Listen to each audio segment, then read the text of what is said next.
We got the one and only, the world champion, the human turd, one of the best ARs to ever do it, Sam LaRue, a.k.a. Octane. We got another world champ. He's got some of the best analysis in the game. Give it up for Christopher Duarte, a.k.a. Parasite, of course. We got the multi-world champion, a legend to the Call of Duty scene. Give it up for Patrick Price, a.k.a. Aches. And then, of course, we got the one and only, the executive producer, Mr. Benji. That's what I'm talking about. Yeah. How you guys doing, man? What's up? Way better with the music. It was You nice like with it? the music. You like it? Dude. Way better with the music. Staple now. Somebody, I Staple now. saw one L song in there. I saw one L song in the chat. One Ban of them, them. mods. Ban them. Well, Get they that can guy take out the of L here. and get out of here. Man, but how you guys doing today, man? Today was opening day of the Call of Duty weekend. We had a really good day today, man. Really great matches. A lot of gruelers, a lot of map fives. I thought overall the day was a W as a whole. Yeah. What do you think? I was worried we might have some stinky series this weekend, and so far at least day one, like, and we'll get to thoughts on maps and situations, but like at least two of these series went down to the absolute wire, and it looks like at least early there's going to be a lot of parity here. So excited. Listen, we get 7 matches per team instead of 5 like we've gotten in the past splits, so there's going to be a lot more online Call of Duty to talk about in the next couple of weeks, and excited to deal with it and break it down with all 4 of you guys. Yeah. And the chat, obviously. I mean, how you guys doing? Sam, we were watching all day. Chris, I know, Pat, you've been on and off watching. I know you've been busy. But how'd you guys like the day today? Thought everything went pretty good. Yeah, I'd say it was fucking fantastic. It was probably one of the better kickoffs that we've had so far. 2 game 5s. I'm not going to spoil anything, obviously, but we'll talk about it. But I mean, they went about as good as it could. Yeah, I'll spoil. There were some trolls, but we'll break it down. Nah, Sure. no spoils. Nah, there were definitely some game 5s and shit, some close matches. I mean, we're gonna tune in. Chris, Pat, you guys doing good? I'm doing good. Matches went well. We got to see a lot of mixy ones, and fortunately for us, we didn't really see any of the quote-unquote boring maps that kind of are very stale. Lots of close games, so it was an exciting one. Yeah, Pat, how you doing, bro? I'm good. I'm actually really glad that this episode started off with Ben yapping because, Tom, I know you guys ran an emergency flank yesterday without me. Yep. Got a lot of DMs, Tom. I got off work yesterday and my DMs were flooded. I think I had 100, 200 maybe of 200, just wow. DM requests. And it was like, Pat, where the fuck are you? We cannot stand how much yapping Ben does on the show when you're not there. So man. Oh, rest shit. assured, ZooMAFIA, I'm here. I will shut Oh, down the wow. Ben yapping today. I'm gonna need to see some visual proof of these 200 DMs. Nice little Twitter video. Of you It's just me fucking on scrolling 200 through. alts, Ben. It's a spoiler. Nah, they damn, were I can't missing you believe you though, told me like Pat. that, Yes, in Sam. the YouTube comments, they said, man, we miss Pat, man. Where's Pat at? They were looking for you, Slay. They love you, man. But Ben just goes on a yapping spree, Tom, when I'm not here. He likes we to waited, yap, yeah. we He waited likes to like an quack. hour plus. Listen, today was such a banger. We're like, bro, we don't want to start without Pat. We gotta have Pat here and talk about. Of course, we bro. we had I think 3 of the top 4 teams, and we think 3 of the top 4 teams in the league play today, and at least one of the teams we think probably might have a good chance of being a dark horse favorite for the next event. So I'm excited to get into it. Yeah, let's get right into it. Let's switch things over. We have the first series of the Call of Duty season here in MW3. We got Atlanta FaZe going up against the Boston Breach. We start things off at a Karachi hardpoint, Karachi S&D, Invasion Control, Terminal hardpoint, and Invasion Search and Destroy. I think one thing to note, and Sam, you talked about this a little bit, Invasion Control might be the only control we might see for a while, or what? I think it's heavily favored amongst the pros right now. I think it's just the most straight up. So I think everyone's going to want to play it. I would be shocked if we saw high-rise control at any point. I think that's just the auto veto for pretty much everybody right now. I mean, Ben, anything in the vetoes that you see or anything at all that anybody sees? Chris, Pat, Sam? So I saw one thing, and then I want to have a question for the group. So one thing I saw is obviously Boston Brick Team B here. So when we get to Terminal Hardpoint, interesting. They were pretty confident going in the bad side. Terminal because of their pick. And then Sam, you made a point in the watch for if you want to expand about it of like sub-base hardpoint. While we might not see it in so many series this weekend. I think that early season teams, at least from personal experience, tend to stray away from the super mixy maps unless they just like pick it up a little bit better than some teams do, like Bocage and Vanguard, for example. So I don't think that we're going to see a lot of sub-base nor Skid Row, at least this weekend. We might next weekend, but I think we're going to be a lot of like Karachi Terminal. Like we had triple Karachi Terminal today in all of the series. So I think that's probably going to be a trend moving forward. And Skid Row was left over in this series. Just thinking. Yeah. Yeah, Skid Row was left over, but I wanted to go into the map a little bit, unless Chris or Pat or anybody else had anything else to say about vetoes. I was going to mention that sub base you'll probably see a lot more in the next patch that we'll get through the CDL because the spawns are a lot more tame on it. I'm more so surprised we saw a lot of terminal. As you guys know, that is the burger/book chain blender, and I feel like almost anyone can win if they just chain those two hills, which are relatively easy to do. So I was kind of surprised to see it in both series, but I mean, when you're looking at the rest of the maps, I guess I can see why, especially with sub base not really being favored. Yeah, I mean, going into the first map, Karachi, I noticed a difference between when FaZe and Boston played Karachi and then the next series with Seattle and LA Thieves. I felt like FaZe and Boston were rotating way earlier. Like, they seemed like they were just chalking up time, like, way more than any other team. I mean, from what we've seen today, obviously it's only the first day. But the first rotation of hardpoints was pretty much just a trade in rotos. Like, as we skim through it, like, you'll see, like, one team rotates to P2, the team can't break it, so the other team just rotates to P3, and then they could just kind of trade their rotations as the map goes on. I mean, do you guys think the game is just gonna play like that all the time, where like people are just, it's basically just gonna be trading? Because some of these hills just, people are having a really hard time breaking. Hopefully, as the game goes on, like, people will find better ways to break some of these hard points. But today, it was looking, a lot of people were having a hard time breaking today. There was a few of them, but I feel like you gave an example against your point, because the other Karachi R point we saw, there were a number of like P3 breaks on this map. So I think it's gonna be situational. there was two breaks. I think we should wait and see the break and hold percentages probably after this weekend and probably next weekend, and kind of see where things net per map. Probably the best way to answer that question. Yeah, I think. Go ahead, Chris. I was going to say, yeah, I agree with you, Ben, but at the same time, just the nature of this game, the reason people are rotating so early is because breaking is so difficult.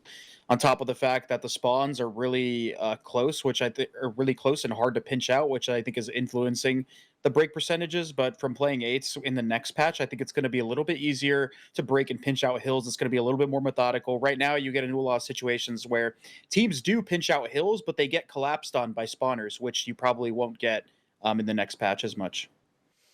So we just got a Daniel Say tweet about challengers. So Well, we'll cover it at the end. We'll cover it Yeah, at the end. we'll look at that later. Yeah, he just dropped on the timeline like 30 seconds ago, but we'll Holy take a look. shit. Chris, I Okay. agree with you.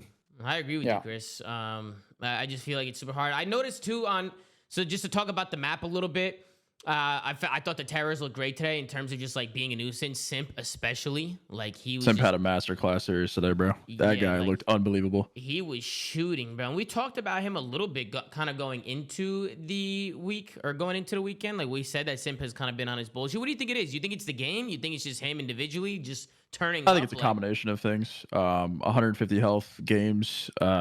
Granted, the sample size is small, but I think that he just excels in that. I think that his playmaking ability gets exponentially higher with dead silence in the game. There's just a lot of things. He's a very pure, fundamental.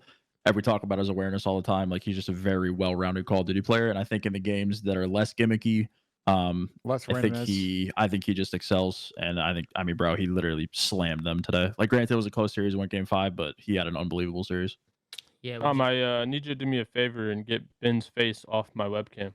Oh yes. Oh yeah. You got Sorry this about new that, photo of Slang. me at Easton Mall from like fucking 7 years I thought ago. you were doing that on purpose. I'm not gonna Nah, lie. actually wasn't. It's just Nah. yeah. No, not nah. you. Top Pet Ben, like, or not Ben, Pat, putting that up. It's a holdover. And look, I just thought that was a expand on pack link for sure. the point that Sam made. Like, last year obviously Abizi was MVP candidate for Bro. most of the year. What is Bro, that? what is that, dude? That's just like that's Pat. Is that your webcam, Bro, Pat? what does that mean, dude? Yeah, it's me. Dude, oh my god. Okay, let me begin. Look, to continue my point, there was obviously a lot of cred going to Abe last year, and Chris wasn't bad last year. Obviously, his team played really well, but it wasn't, the crazy Simp we'd seen at times, even though, he's still making plays. I think this year with less randomness in the game, I think he's gonna be back on his bullshit. And then if you're a FaZe fan, look, like, as much as well as players like MC have played in the past, but much rather want your subs going off and letting draws and MC support behind that be able to make plays because their subs are generating, so much pressure with the way they play. Yeah. Go ahead, Go ahead, Chris. If Chris. you want to say one I more was thing. I was gonna mention just something about Simp is like, listen, a lot of people think this game is like a super like movement heavy game, slide cancel game, right? With that being back in, but like the meta and the way the maps play, the lanes, this is a very pre-aim heavy game. And that is the style of play that fits Simp the most. When he's just getting into power positions, getting into like good spots, getting the L trigger down, reading where players are, he's just beaming, he's frying. I think this game just fits him right now with the current map set that we have and the gun style, right? That rival is a beam. Like a lot of people like think it's not that good, but just when you get into those power spots, you can fry with that gun. Want to go into the listening here? This was the first listening of the weekend, so let's tune into Atlanta FaZe and let's see how the boys are coming. I'm gonna come up here. Hold on. Yeah, you got left side. I'm sitting in the corner. Nice. Shoulder heady for me. Heard you. I will. I'm stunned, Zach. I'm in on you. Press it all. Press it all. Leave that guy. I'm getting back left. Bus cross, I think. Left, bus. Yo, watch out. After front hill, bus stop. Bus stop still. Nice. One more. That's it. Bottom mid. Old. One shot for Charlie. Hey, missing Snoopy. Yep, he is for Charlie. I threw this on. Hard kills. Two there. One shot. Not me, bro. Cross. I'm one shot. Top red. Good time. Top red. Absolute top red. No, take it right down. Take it right round. Yeah, one shot. Deep shot now. This is really good time. I'm gonna go church side. Yeah, AC, Austin weak. Is it? AC, Austin, yep. They kill it on AC. Nice. I'm climbing AC. We can hit this one more time. Hey, I'm in red with you. I'm gonna show with you. Down hit this shit. He's top red. He's looking for you, Abe. He's top red. He went like their side. That's good time. He's left side window time. Stupid. Nice. You're capped. Hey, listen. Hey, you guys can play left. I'm with you. It hold them soon. Top 3, dead. Nice. This guy's spawning new. Yeah. I'm top 3. They needed me. Top 3. I'll see him top right. I'll be back, car. Boston rotated early to this one. Top 3. Back off heavy. Corners, back left. Top 3. Corner. Top AC. Alright, shit. I'm gonna do Well, here we go. It's another P3. All right, that's gonna do it for the listen. I thought they sounded pretty good. A lot of energy. I'm sure the boys were hyped up. Finally getting back in there and getting into a match that matters. How'd you guys think they sounded? Yeah, they sound good. Can't I complain. think Zach's voice is predominant, which is great. Yeah. Hey, Sam, you played with Zach. What was it playing with Zach? How were his comms? You liked his comms when you're competing with him? Well, I kind of made it so my teammates didn't have to call out. That was all I cared about. Oh, my so, bad. I forgot. what the fuck? I forgot you were that guy. No, that was like the win con. Like at the last I did not want Zach calling out, is what I'm trying to say. Like I wanted him fucking getting kills. Can I rephrase the question? So you I wasn't concerned with it. Can I rephrase the question a different way, if you don't mind? Sure. Like when things get mixy, like is Roz still calling out, or is he one of those that like sometimes a little bit shortcuts? No, Zach. I think, I mean, even compared to last year, he's a lot more vocal on this team than he was on ours. But that was just the dynamic, like I said. I love the small talk that he had. He's directing, telling people where to go.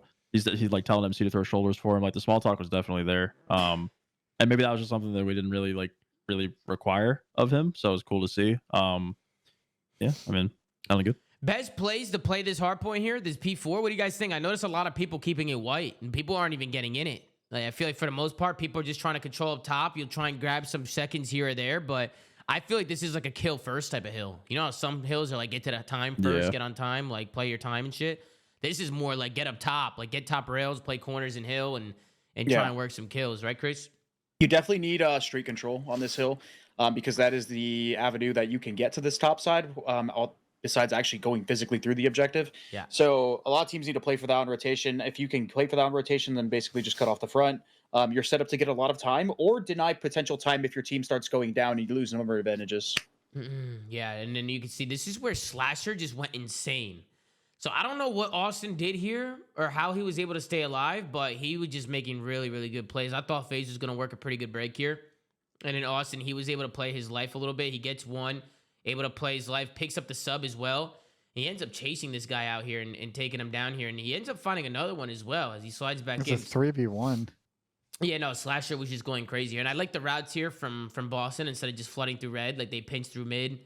Austin waits for his teammates, and then they get back in there and they're able to lock down some of his time. If you back it up like 5 or 10 seconds, like Abe actually gets shot in the back from Preston because Austin runs away bottom red and gets out. He allows his team to flood through like P1 middle, and they actually start to get some good timings and kill the spawners coming from FaZe. Yeah, he bought time. He bought time for him. He was able to get kills, stay alive by the time. And then this is where things just got like so fucking chaotic, bro. Like going into this P1 hard point, I actually thought that somebody was going to be able to close it out because I actually see P1 as kind of like a money hill sometimes because somebody could just lay down. P1 is absolutely a money hill. But today it didn't seem like that way, Sam, which was weird.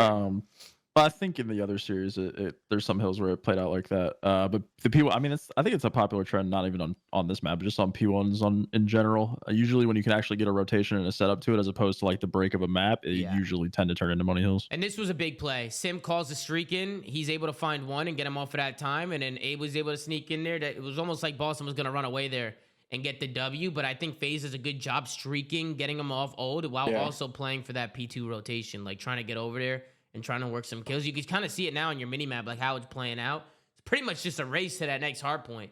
Whoever can get here and lock this down pretty much wins the game. And I think it was Tyler Abizi, the one who ended up making the final play for Atlanta FaZe with that sub. I'll pull it up for you guys, but he's able to find a big three-piece here towards the end of it. There's one, jumps the corner, finds two. I think the last guy, he tries to challenge him from front. He takes him down. That's a three-piece. Draza finds the last guy in Hill and Boston. They played this map really good. They played it pretty close, but Atlanta FaZe, they were able to close it out here on this P2 and win the first map. That three-piece was absolutely massive by Abizi, but if you go back right before that, like that Hill transition, you'll actually see Simp basically wins like the gunfight that is going to basically cement them holding this or potentially being pinched and broken. Simp actually just wins a 1v1 in the back alley right before that whole sequence ensues. I don't know if you actually can see it, but it's there if you guys want to go look for it. Yeah, and let's take a look at Simp here. He had a great map one here, coming in 33 and 23. I mean, that's phenomenal work from Christopher Lair coming in hot. I mean, this is what we want to see from him on the other side. Looks like everybody was negative except for Slasher, who was only +1. So slaying department-wise, looked like Atlanta FaZe had the upper hand here, regardless of how close it was. So it would have been a tough L for them if they would have lost. Any final thoughts on the map one, folks? It was a gritty one. I mean, Boston got like 120 seconds off of P3. Otherwise, I think this one would have been less close. But they bowed and FaZe took it, and a good response from Boston on this map too. With the amount of kills that FaZe had, they pretty much had to overslay to win that map. I actually think Boston was outplaying them in terms of like the positions they were playing. They just couldn't keep up with the slaying power and the talent. Because I was talking about on our watch party, you want to hold the position, like the way you attack a hill from the next hill's like potential spawn point. That's why Boston was able to get those rotations to P3 because they were attacking from red rather than the back alley, while FaZe was always attacking, it felt like from the wrong side of the objective, but their slaying essentially bailed them out. Yep, as we head into the Invasion S&D first round on the board, Atlanta FaZe was able to get the B bomb down, but it was Boston that actually did a really good job here, just sniffing out MC and getting control of top three. I thought for a second that MC was going to maybe do this. You can see he snaps up and almost takes Slasher down. If he would have killed Slasher there, maybe, but yeah, almost Thanos snaps Thanos, dude. That would have been close. That would have been insane if he would have hit that. But great plays there coming in from Slasher as he's able to find a couple kills there. They go up 1-0. I think the story of this map, Sam, we were talking about it, was probably Capsule. Like yeah, capping Abizi the 1v1. Yeah, Capsule was insane. Capsule he had a crazy map. This round in Boston, they tried to go towards B here, but they instantly got shut down. They tried to run through mid and run through mid alley. They go down. FaZe do a good job pressing up on a map, getting that map control. But it was a closer round. Draza was the one who ended up making taking a route here and finding two. You can see Simp goes down by P-Dog. They make it a 2v2 situation. You see Draza now on the mini map. You see him run through the middle of the map. He flips the map. I think they just kind of lose track on where he is, and I just think it was a really good map or a really good route here from Zach. They had no idea. They literally he switched lanes on him, and Boston Breach got caught with their pants down. Fantastic round there. And then we go over to the third round. This is where Abizi gets aggressive through the middle of the map. I mean, we talked about this. Abizi was going through mid-map all day long. The entire game. The I love game. both teams were doing it on offense. They both had a lot of pressure on mid-map, and I think that's like the way to really play Karachi on offense, because if you kind of just go Market or Cooper or whatever, top three, then you kind of just corner yourself. So I think Boston was doing it. Tyler was doing it. I think it's definitely the way to play this map. Yeah, great plays there from Abe as he finds 3 kills in the middle of the map. I mean, FaZe are able to go up 2-1 here. Then the 2-1 round, FaZe end up pushing out B this round. You can see Boston, they bring the bomb over there. They have one guy playing mid. I feel like you see a basic setup for the most part. Somebody likes to get bridge control. Somebody plays scaffolding. And if they're not there, they're usually just playing deep. Yeah. But here, FaZe, they decide to get aggressive on this defense, which I like. I feel like on defense, you have to get aggressive, or else you just kind of if you give up a B, plant the round's over. Yeah, it's chalked. Especially if they get towards bridge or they're playing corners and coop. You have to scam so hard. Bomb if you down lose with multiple if you people lose a there. post plan B, you are absolutely trolling. Agreed. Yeah. I definitely agree. You can see here, Boston, they couldn't get the bomb down. I mean, it was just FaZe with a good push onto that B site. Next round, I think Boston bounces back. They're able to win their defense, and then this is where things get interesting. It was actually Capsule who starts making some crazy plays from the final moments here. Let's go over to the 4-3 round and see what Capsule was able to do. Capsule's another one who I feel like his aggression is kind of hard to deal with at times. Like if he's feeling himself, like I'm kind of seeing like that Vanguard Capsule coming back. He's been doing a great job here. But let's go into the 4-2 round. FaZe, this is where they try and push A. I think FaZe waited too long to try and get the bomb down a couple rounds. Like a couple rounds, it's like 25, 30 seconds left, and they're still not making a move for that bomb plant. And it's just like, man, if you go for a bomb plant in the last 15 seconds, I just feel like you're not going to make it out unless the other team is trolling. I don't know if you guys agree with me on that, on just waiting too long to make a play. But, I mean, it happened here in this round where they just waited so long and they finally pushed through A, and now you have Simp who's in a 1v2 with 10 seconds left, and there's not really much you can do. So good round from Boston there. We go into the next round. This is where Capsule ends up making a play. You can see Capsule now. He was able to get pushed up here. He throws the smoke grenade down. He jumps the corner, finds one onto Draws. Abizi comes in, shoots one. Capsule with a trade, so that's a big two-piece from Capsule. So throwing the smoke down and just getting aggressive on B was a good play. I mean, it worked out for him. We've seen a lot of people today throwing smokes at their feet and running through them in S&D. We've talked about this. We thought it was going to happen. But personally, I think we need a smoke and search. You guys agree with that or no? Yeah, you're not sliding out of market on a B-bomb with no smoke. These maps should You're be getting bit. absolutely Bro, when we get to I would- Terminal, how would you play Terminal out of fucking smoke? Like, I would These also maps are say the cross smoke, heavy. the smoke probably needs a buff to begin with, though. That shit disappears faster than any smoke in any COD ever. But I like that way. It just makes it so you can't just like smoke out and get a bomb down like immediately through the smoke. You still have to have some But coverage. You can't just couldn't do rely that on the smoke before every time. anyway.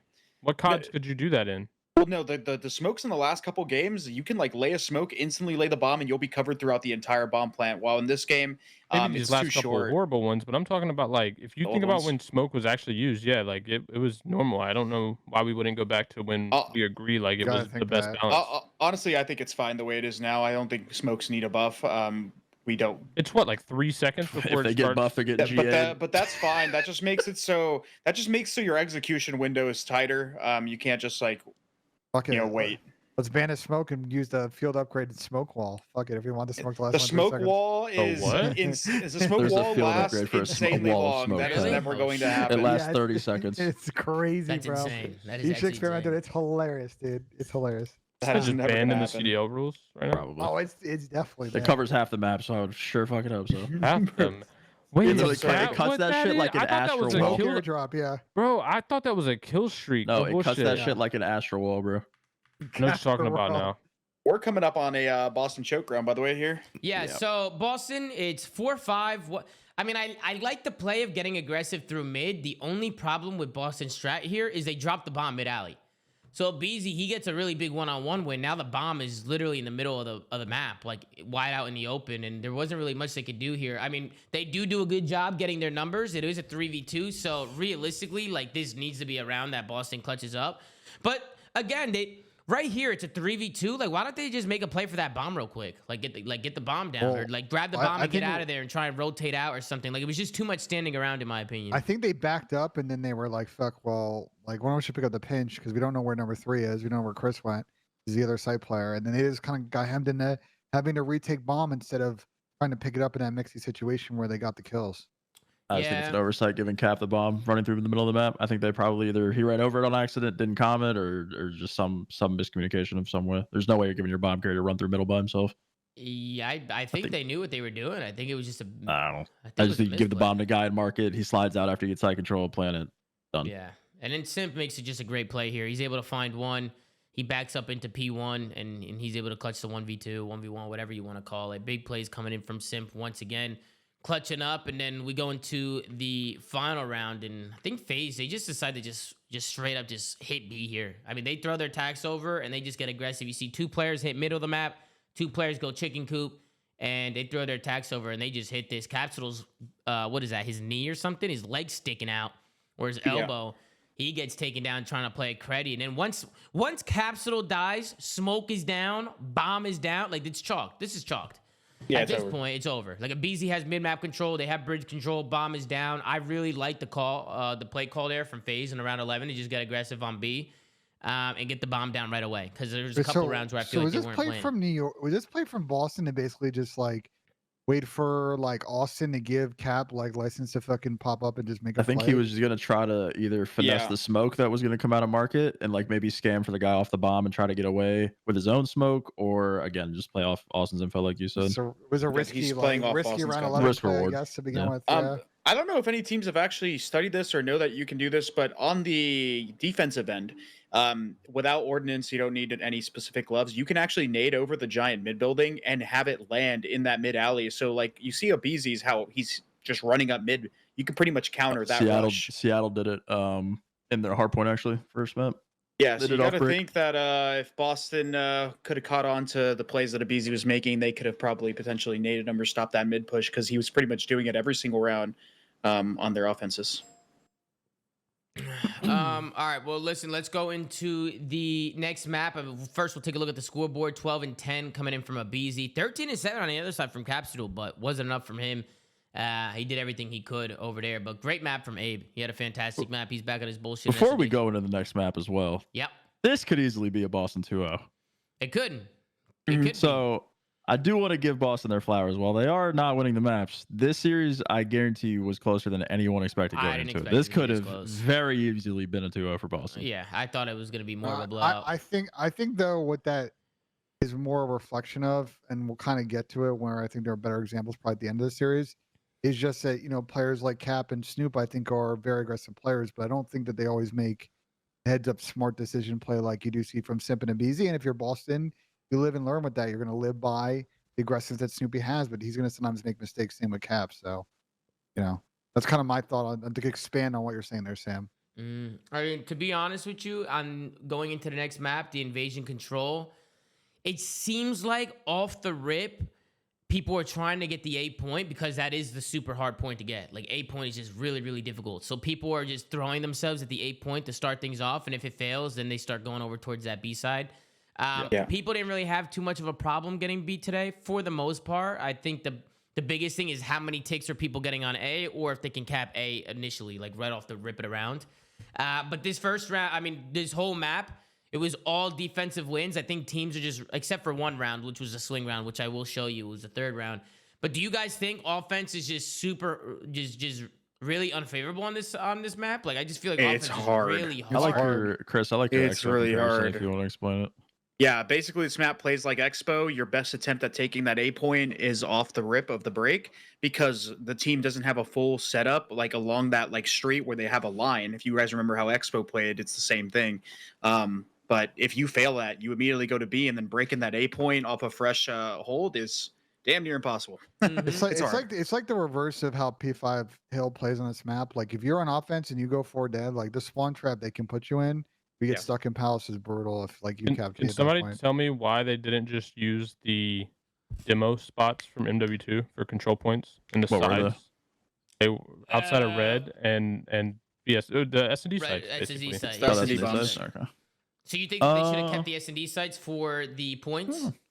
Yeah, I mean like B would have been B tough, would have been like, the point to cap as opposed to being A in the situation. And defense should have been on the fortress side of the map. Yeah, not I the agree. other Defense side should of the map. absolutely be on that side. Yeah, this is just kind of cheesy, especially this A point. Like I don't know.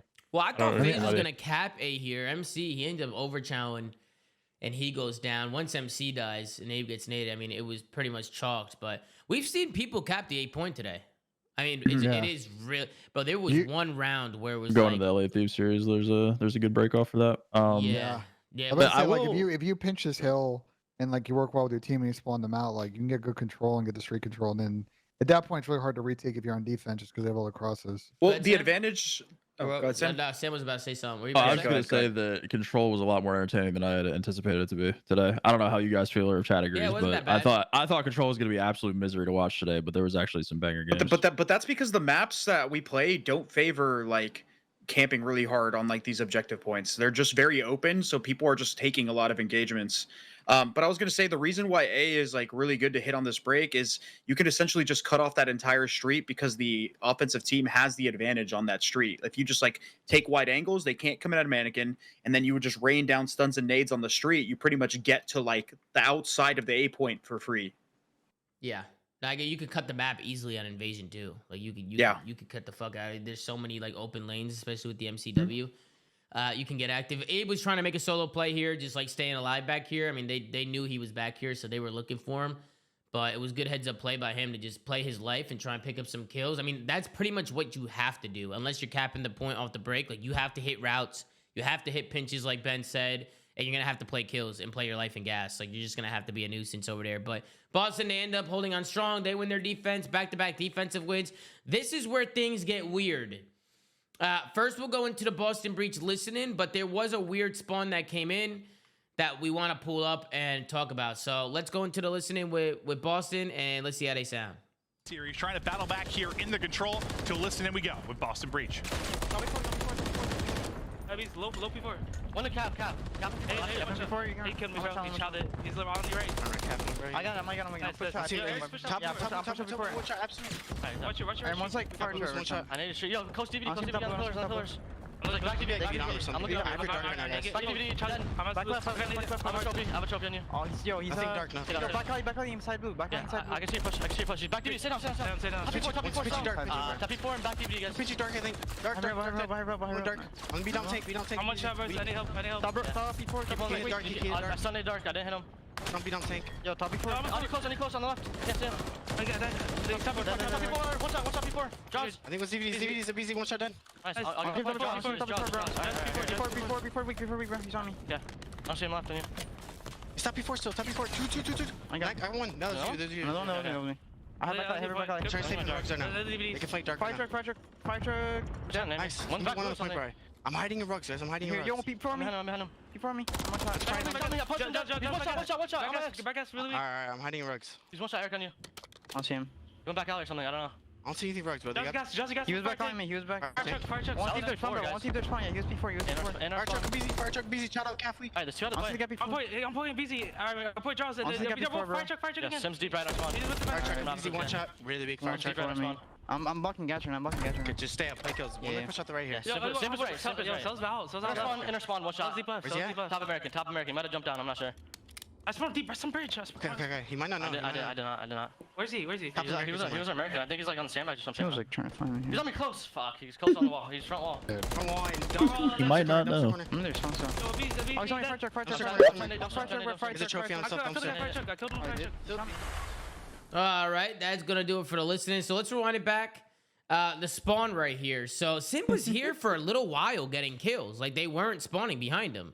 But then randomly Capsule just gets that spawn right behind him. And that kind of just opens things up. Can you freeze it like literally the fucking second he spawns? Yeah, I just did. That's literally what I just did. Okay. Oh yes. Yeah, there's no idea.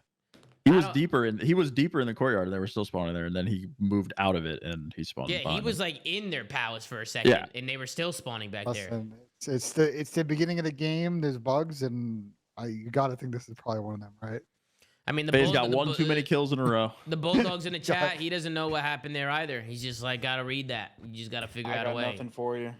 Got nothing. That was just weird. Capsule spawns there. You hear him in the listening saying, "Oh my God, I spawned behind him. What the hell?" He's able to find one here. Two-piece here too. Yeah, he finds one, and then Abe gets caught with his pants down too, and then that pretty much opens things up. You also got one guy, Snoopy, that was able to OE and get into the base too. So that pretty much wins them the map. I mean, good plays for Boston taking advantage of the spawn, but they get that split spawn, they get the kills, and now they're on the point, and they have the crosses, and FaZe they're trying to get across and they can't. They're just getting tagged Take what the game gives you. Yeah, you take what the game gives you and you execute accordingly, and that was the offense that Boston was able to win. And then we go into the next and final round, and Boston again, they're just able to hold on to the 8 point. And they were good to go. Just Atlanta FaZe wasn't able to get to that 8 point, and this one was all she wrote. So this is kind of where Boston start the little spree here in the controls, where they start the reverse sweep. I know they didn't complete it in the end, but it started with one, and it started with the control. Good map from Boston. Any final thoughts on the control invasion as a whole? Any thoughts at all, guys? Defensive heavy. Yeah, used to Very- watching this. Very Very defensive defensive heavy. heavy. Very. Where do you very guys rank this one between all the controls? Nobody's even Second playing any best other one. control. I think this is the second best one because on Karachi, I think you have really actual solid attempts at winning your Karachi offenses. is good. Karachi Just because it's way easier to get up into that spawn and spawn trap them. While on this map, on offense, it's very hard to set up a spawn trap, and the points favor defense. Big map from Snoopy too. 30 and 17. 5,300 damage. Snoopy going crazy. Simp had 6,300 damage. Really good plays. Look at the slang from FaZe, bro. Look at Chris compared to everybody else, bro. This guy's been going insane. Bro, I had a series today. He I had a mean, series, dude. That's definitely worth talking about, but I think we should also talk about look at Priesta compared to everybody else. Like for me, when Preston gets dropped off NYSL, like I was expecting him to come out and have like a hot year because like he's almost forced to in a sense, right? Like you just got dropped off a world championship team. You're looked at super underappreciated. Like I expected him to come on this Boston team and really step it up, and so far just have not seen that. Yeah, P-Dog, he In this game. in terms of slang, his slang power, you're saying? Yeah, In terms of just like yeah. getting kills, like you want to see P-Dog get more kills. Yeah, I mean, dude, like let's think about when Preston first started playing. Like he got hella fucking kills. Like obviously he plays right, but like he also got a fuck ton of kills. And for me, like I wanted to see him be a slayer on this team, personally, especially being in the flex role that he is. Yeah, nah, he's especially on this team, especially like he's gonna have to turn up in the slaying department. I mean, maybe that's why. Is that why you think New York made a change? You think they wanted somebody who could just fucking go out there and get a shit ton of kills? Because P-Dog has that in his locker. He has. I it. think the reason NYSL made the change is just because everyone else was improving. They felt they needed to as well. And I mean, look, we'll get to the NY series. Like I think. I mean, I always thought it was a good move regardless, but I think they just wanted someone that has like takeover potential, right? Like, Yeah. Look at this. and setup. Jesus. I think eventually, like, yeah, Preston can play the right way as much as he wants, but in this era of Call of Duty with the talent that the teams are stacking, like, you need every player that can take over every game if they need to. You're going to see it when we go over the New York versus Optic series in terms of like why potentially they dropped them and what type of additions Sib for Priesta is bringing to this roster. Yeah, Dante had a lot of big wins today. Sam, I think you were saying. Yeah, it he was during the winning on watch party. winnables, bro. He was winning on winnables all day. Winning gunfights that he probably shouldn't be winning, but could talk about the fourth map a little bit, Terminal Hardpoint. Now, P2 was a full 60 for FaZe. P3 was a full 60 for Boston. P4 was a full 60 for FaZe, which is what you're seeing right now.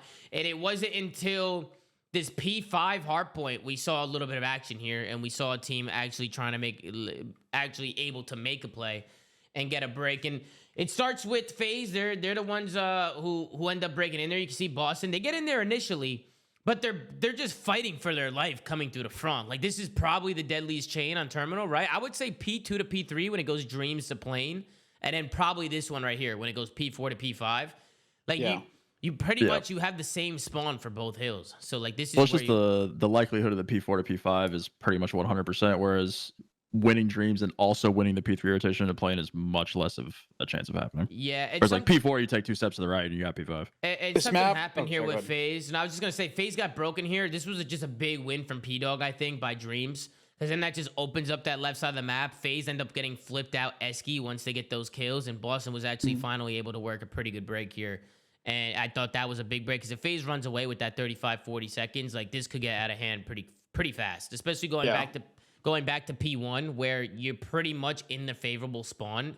If you're FaZe, like if you have this back spawn, you're probably happy going into another set as well, right? Because you can hold P1, keep it scrappy, and then just hold for Dreams. Yeah, it's a full reset. Now you have spawns for Dreams, and you're chilling.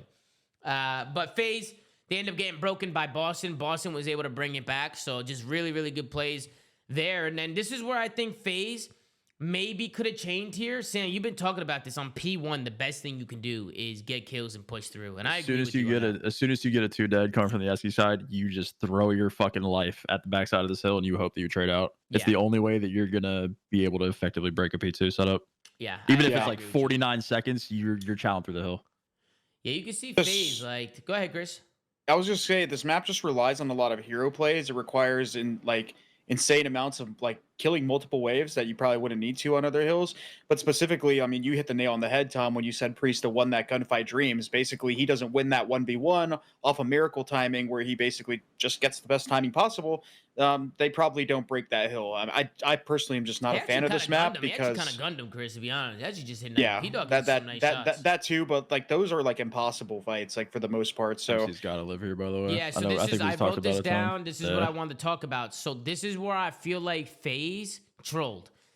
They got P1, they got the time, they were able to work some trades. I mean, even right here, like when they get these kills book and stuff, like I'm thinking this is gonna be like a FaZe harp. Like they're gonna break this harp. Like they have the spawns, they have the numbers here. Like when a BZ spawns out, or sorry, BZ Simp spawns out here and he's pinching plane, I think MC's got to do everything he can here to just stay alive. Like Simp spawns out, he should call that immediately, and MC should just run backwards and stay up, which is what he tried to do. But I think after he got, I don't even know what happened there. I think he just came out onto the desk, like got stun naded. He had to stay up and then just try to dip from the frag. From Capsule. That was Cappy great shots. Because MC did try to get out. He did try to get out of there. Because if you wait for Simp here and wait for Simp to make a play, they can break this hard point. Like Simp pitches, gets one, and then they collapse and it's over. Well, that's what I'm talking about. They can even bait Simp. Like they couldn't. Chris can wait until they push out the back, and then he'll get at least one freebie, and like it's free. Yeah. Go ahead, Chris. But that's what I'm talking about. Like you almost have to like get map control and like wait for the perfect opportunity for your teammate to spawn on like a pinch, and then like use that person that spawns out as like your pinch player to make that play. Because even if you get like a potential numbers advantage or good positioning on like a rotation, it means nothing because they're spawning on new for the most part. So you're essentially fighting more players than you naturally would have to. It's so ass backwards. I hate it. And then I feel like Boston trolled. Like I thought FaZe trolled the P1 to P2, and then I felt like Boston trolled the P2 to P3. So you can see they get here early. Like they get 3 planes super early. I don't know if I like the play from Priesta to be underplaying here. Is there even does anybody even be underplaying on a rotation here or what? Don't you think everybody should as long as you stacked? have someone holding the metal pinch where Snoopy's looking right now, there's no reason to have someone down there. Because P-Dog dies. He dies here, and then he ends up spawning out. You can see the spawn comes in, boom. Look how far he spawns. And now look at this now. You have one on old. You got one guy spawning out. Now it's a 4v2 in the next hard point, and FaZe just kind of just uses their numbers here and just storm through the fucking plane, and they were able to get him out of here. I thought Boston could have chained right there. I thought they could have chained a couple hills there and maybe built their lead. But good break from FaZe. They took advantage of it. I think once they were able to kill Priesta under plane, they used their numbers. They got in there. They were able to bring it back a little bit. And then scrolling through, I mean, this is kind of where Snoopy makes the play. Snoopy goes absolutely insane towards the end of this game. And you guys, I don't know how you guys feel about it. So take a look at the mini-map. There's 23 seconds left. Actually, there's like 28 seconds left when Snoopy's here, right? He gets a 2-piece front terminal. So let's rewind a little bit so you guys can see it. So he comes off spawn. He finds one, jumps the corner, finds 2. 28 seconds left. He still pushes for this time. And I think the reason why he did this is because if he can pick up the rest of his scrap time, Boston can win on next. And it's actually a really heads-up play. It's a heads-up play. I don't hate it at all. I don't hate it either. He's trusting his teammates to hold the best spot to be on this map. I think it's a very heads-up play by Snoop. I like it a lot. It is, and I'm also curious when BZ was the last person to die in that sequence, right? Think you rewind it? What, you want to rewind it? My point is, like, I'm curious what Abe actually, we'll never know what he called out to number 4. He was the last person to die. What do you mean? He kills Draza, and then he kills Sim. Did he call out that he was pushing? Like once he saw, you know what I mean? Well, he killed his death Sim, cam wouldn't show that he jumps out this window. Jumped out the window, yeah. No, it would not show it. Even if he jumped out the window, he can go stairs to front plane. He can go under plane to ramp and run up the ramp. Like, bro, MC's got to watch 3 things now in plane. He's got to lock down 3 different things. So I don't know. I thought personally, it was you can hold it from the cockpit, but I feel you on that. I was also going to say with how the spawns are, with how the spawns are currently on this game, is your positioning matters more than just like whether you're hitting old or not. Like hill influence doesn't matter as much in this game as it did in Modern Warfare 2 or the other Parasite. So like whenever you go and hit that scrap and you take that solo fight, if you win it, you're not like influencing a bad spawn ever. You're just winning the time and hoping your teammates win rotation. So it's still a double-edged sword, but it's not nearly as punishable as it was in the last game. Yeah, agreed. Back to the hit and scrap in Vanguard, the LA Thieves way. Yeah, just hit scrap. You're not spawning them out. Just if you win it, you win We it. hit every hill in Vanguard There's for that nothing exact wrong reason. trusting There's your no, teammates. there's with just a- no downside. There's nothing Alright, wrong I need to trusting your see it teammates str- in I a need to see it streak 3v4 again. when Hold it's on. so easy to fucking hold these. Yeah, where does hills. MC actually die to the streak? I didn't pay They attention to it popped when we it. were They actually popped the watching. trophy in the trophy in the hill got popped. So there's no trophy on cap. But somehow How MC did dies? die? Where is How did he? die? He's behind him. He's behind Tyler. He's behind him. I wasn't tucked into the corner He properly wasn't or tucked in something. the corner, but that's weird though. Still, bro, that is weird. That was a really weird kill. Tyler was probably so confused there when that happened. Hmm. And Cap doesn't die because he's lying behind the pillar. Like, I guess. And then Snoopy had a few kills. I Sure. mean, Snoopy just closed out this map in series fashion, man. Yeah, he made back-to-back huge plays. Yeah, you can see him getting hyped too. Look at him. He's all smiles. They're all hyped up. Everybody from Boston's feeling good, and we end up going to a last map. I mean, let's take a look at the scoreboard first. Looks like on the other side, it was P-Dog who had a really good map. Huge shout out to Priesta and Snoopy again, just the way he. Is that closed it enough out. kills for you, Pat? Listen, No. if you're doing Most in the lobby? if you're doing prize picks this year, bro, even in a Mixie terminal, it might be a lot of unders. Anything above 20. That's all I'm saying. Yeah, until Prize Pick starts lowering the number, and now they're So putting you in a until you some quick mats. Yeah. Is that an 8 over on Priesta? Also, MC hitting a little wall bang here. They don't show it, but you can see him looking towards the wall here. You can see him, and then you see on the minimap, you see he starts shooting. And that opens things up. I mean, going into the Invasion SD, take a look at this play from Simp to start things off. Finds one, finds two, Snoopy finds two. So it's Simp in a 1v2 after already finding a couple kills, slides the corner, finds another one on the Snoop. Last one's P-Dog, jumps up there, boom, boom, bada bang. How you doing? This one's all over. That's a great shots from Simp. Yeah, that was an amazing play. I mean, he continued to do that play, but Yeah, he smoked out of that a I couple don't, times. I don't know if it's like necessarily intentional, but the reason why that's such a good play is because if you think about it from the offensive team end, most of the time people are going to have trophies on the bomb site. They're rarely going to have them on a cut. So he's able to exploit that part of the map and create an opening for himself. So amazing plays out of him. Yeah, this round right here, FaZe tried going towards street, like A side, but Snoopy was able to find a blood. I feel like it's hard forcing through street, bro. Through They- A they side. You had a cannot hard- go to this bomb through the Yeah, street. they had a hard time killing Preston this entire map. The on only street, way like- you should ever be trying to Smoke, execute right? A Yeah, smoke, is yeah. getting mid tank and running through diner or like Yeah. Q1. 100%. only way. Exactly, Sam. Yeah, I mean, I don't mind the street push if you're running through a smoke or something, but I don't even know if the smoke covers. Well, there's all just of so that. there, bro. All the Humvees, the tanks, like There's there's a so million much things on back the there. street. Whereas you could just completely ignore it, get mid control, lay the bomb, and just back off But and make that's that what- guy's street completely And, useless. and that's what I'm saying is like the same thing that you can take control of by hitting the street is the same if you hit the cafe door. Like Yeah. you can get onto the bomb site and get into that little cubby if that's what you really want from that cafe door. As long as you get mid tank control and prevent them from being in cafe, you have all these cars right here to like clear out all the close angles. Like it's just way better than going street. So I Are these thought bombs this- where they were in the old game? Sorry, Tom. No, you're good, Sam. Go ahead. Are these bombs where they were in the old game? Yeah. Yeah. Yes. Yeah, they are. How did you? Let's get some old head insight here. What's your Like what's question? how do you like when you want to execute A on offense? You do is that the Literally same- what we said. the same thing? Nah, they were different because I feel like getting red control and street was a lot easier than it is now. Like, dude, I've said this before. Like, trophies change these maps a lot. Well, trophies, flak, and tack, right? Like, Yeah. you used to really use your tacks. You just think about it, you had 2 stuns and everyone mostly ran a Simtex. Like, dude, you could clear a ton of area, which I don't feel like you can do in this game anymore, especially with the Yeah. perks and the trophy systems. Mhm. But to me, I think it plays way different. Okay.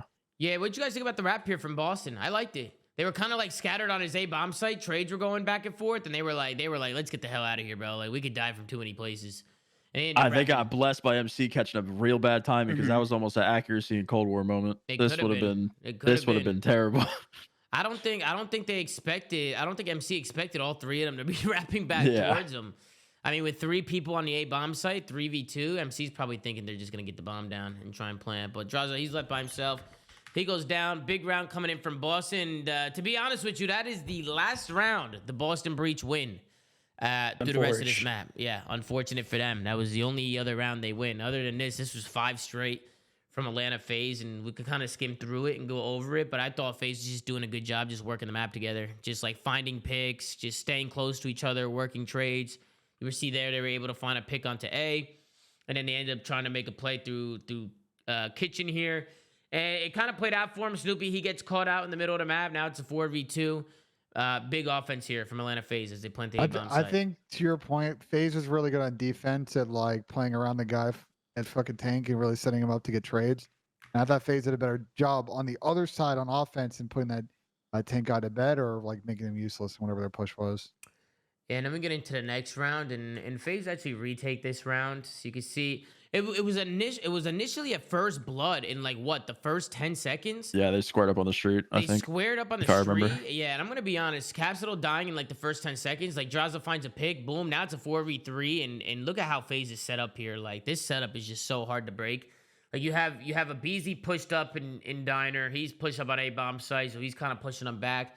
You have left street taken care of, right street taken care of. You have number 3 kind of bouncing around. Simp, he could kind of help. He can help mid. He can help B. If somebody's pushing Draza right on the street, he could turn and watch the cross for him. Like they're in positions where they can help each other here. And I feel like after they found the first blood, they played this perfectly. They didn't give him anything. They didn't give him any free picks or overchow anything. Like they stayed disciplined.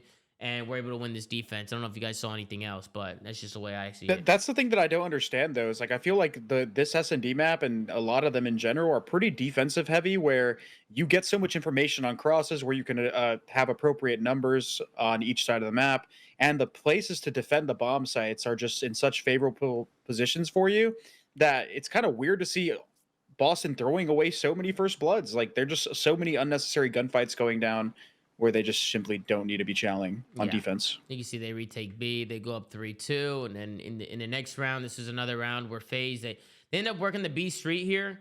They throw some trophies down. Snoopy makes a good play. He just runs right through CD, which I thought was interesting. You don't really see people just like YOLO the push CD and just go for it, especially with an MCW. Like he doesn't even have a sub out.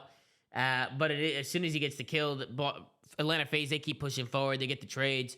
They're able to get another kill. They get the bomb down, and honestly, it just started falling apart for Boston slowly. And it was Simp who was making plays. Everybody from Atlanta FaZe was making plays, and this they one played got the away end of this from them. round interesting though. Like they were pretty slow to try and go and plan on this, and they almost gave Cav a chance to clutch. But that tank Eddie's pretty strong. So It's funny this exact situation happens played the out next the round. next round. What could have gone terribly wrong. So MC was actually a little late, I think, to come grab the bomb because he was paranoid about Capsule's mid pinch, maybe in the dark to get like an angle. So I understand him holding it.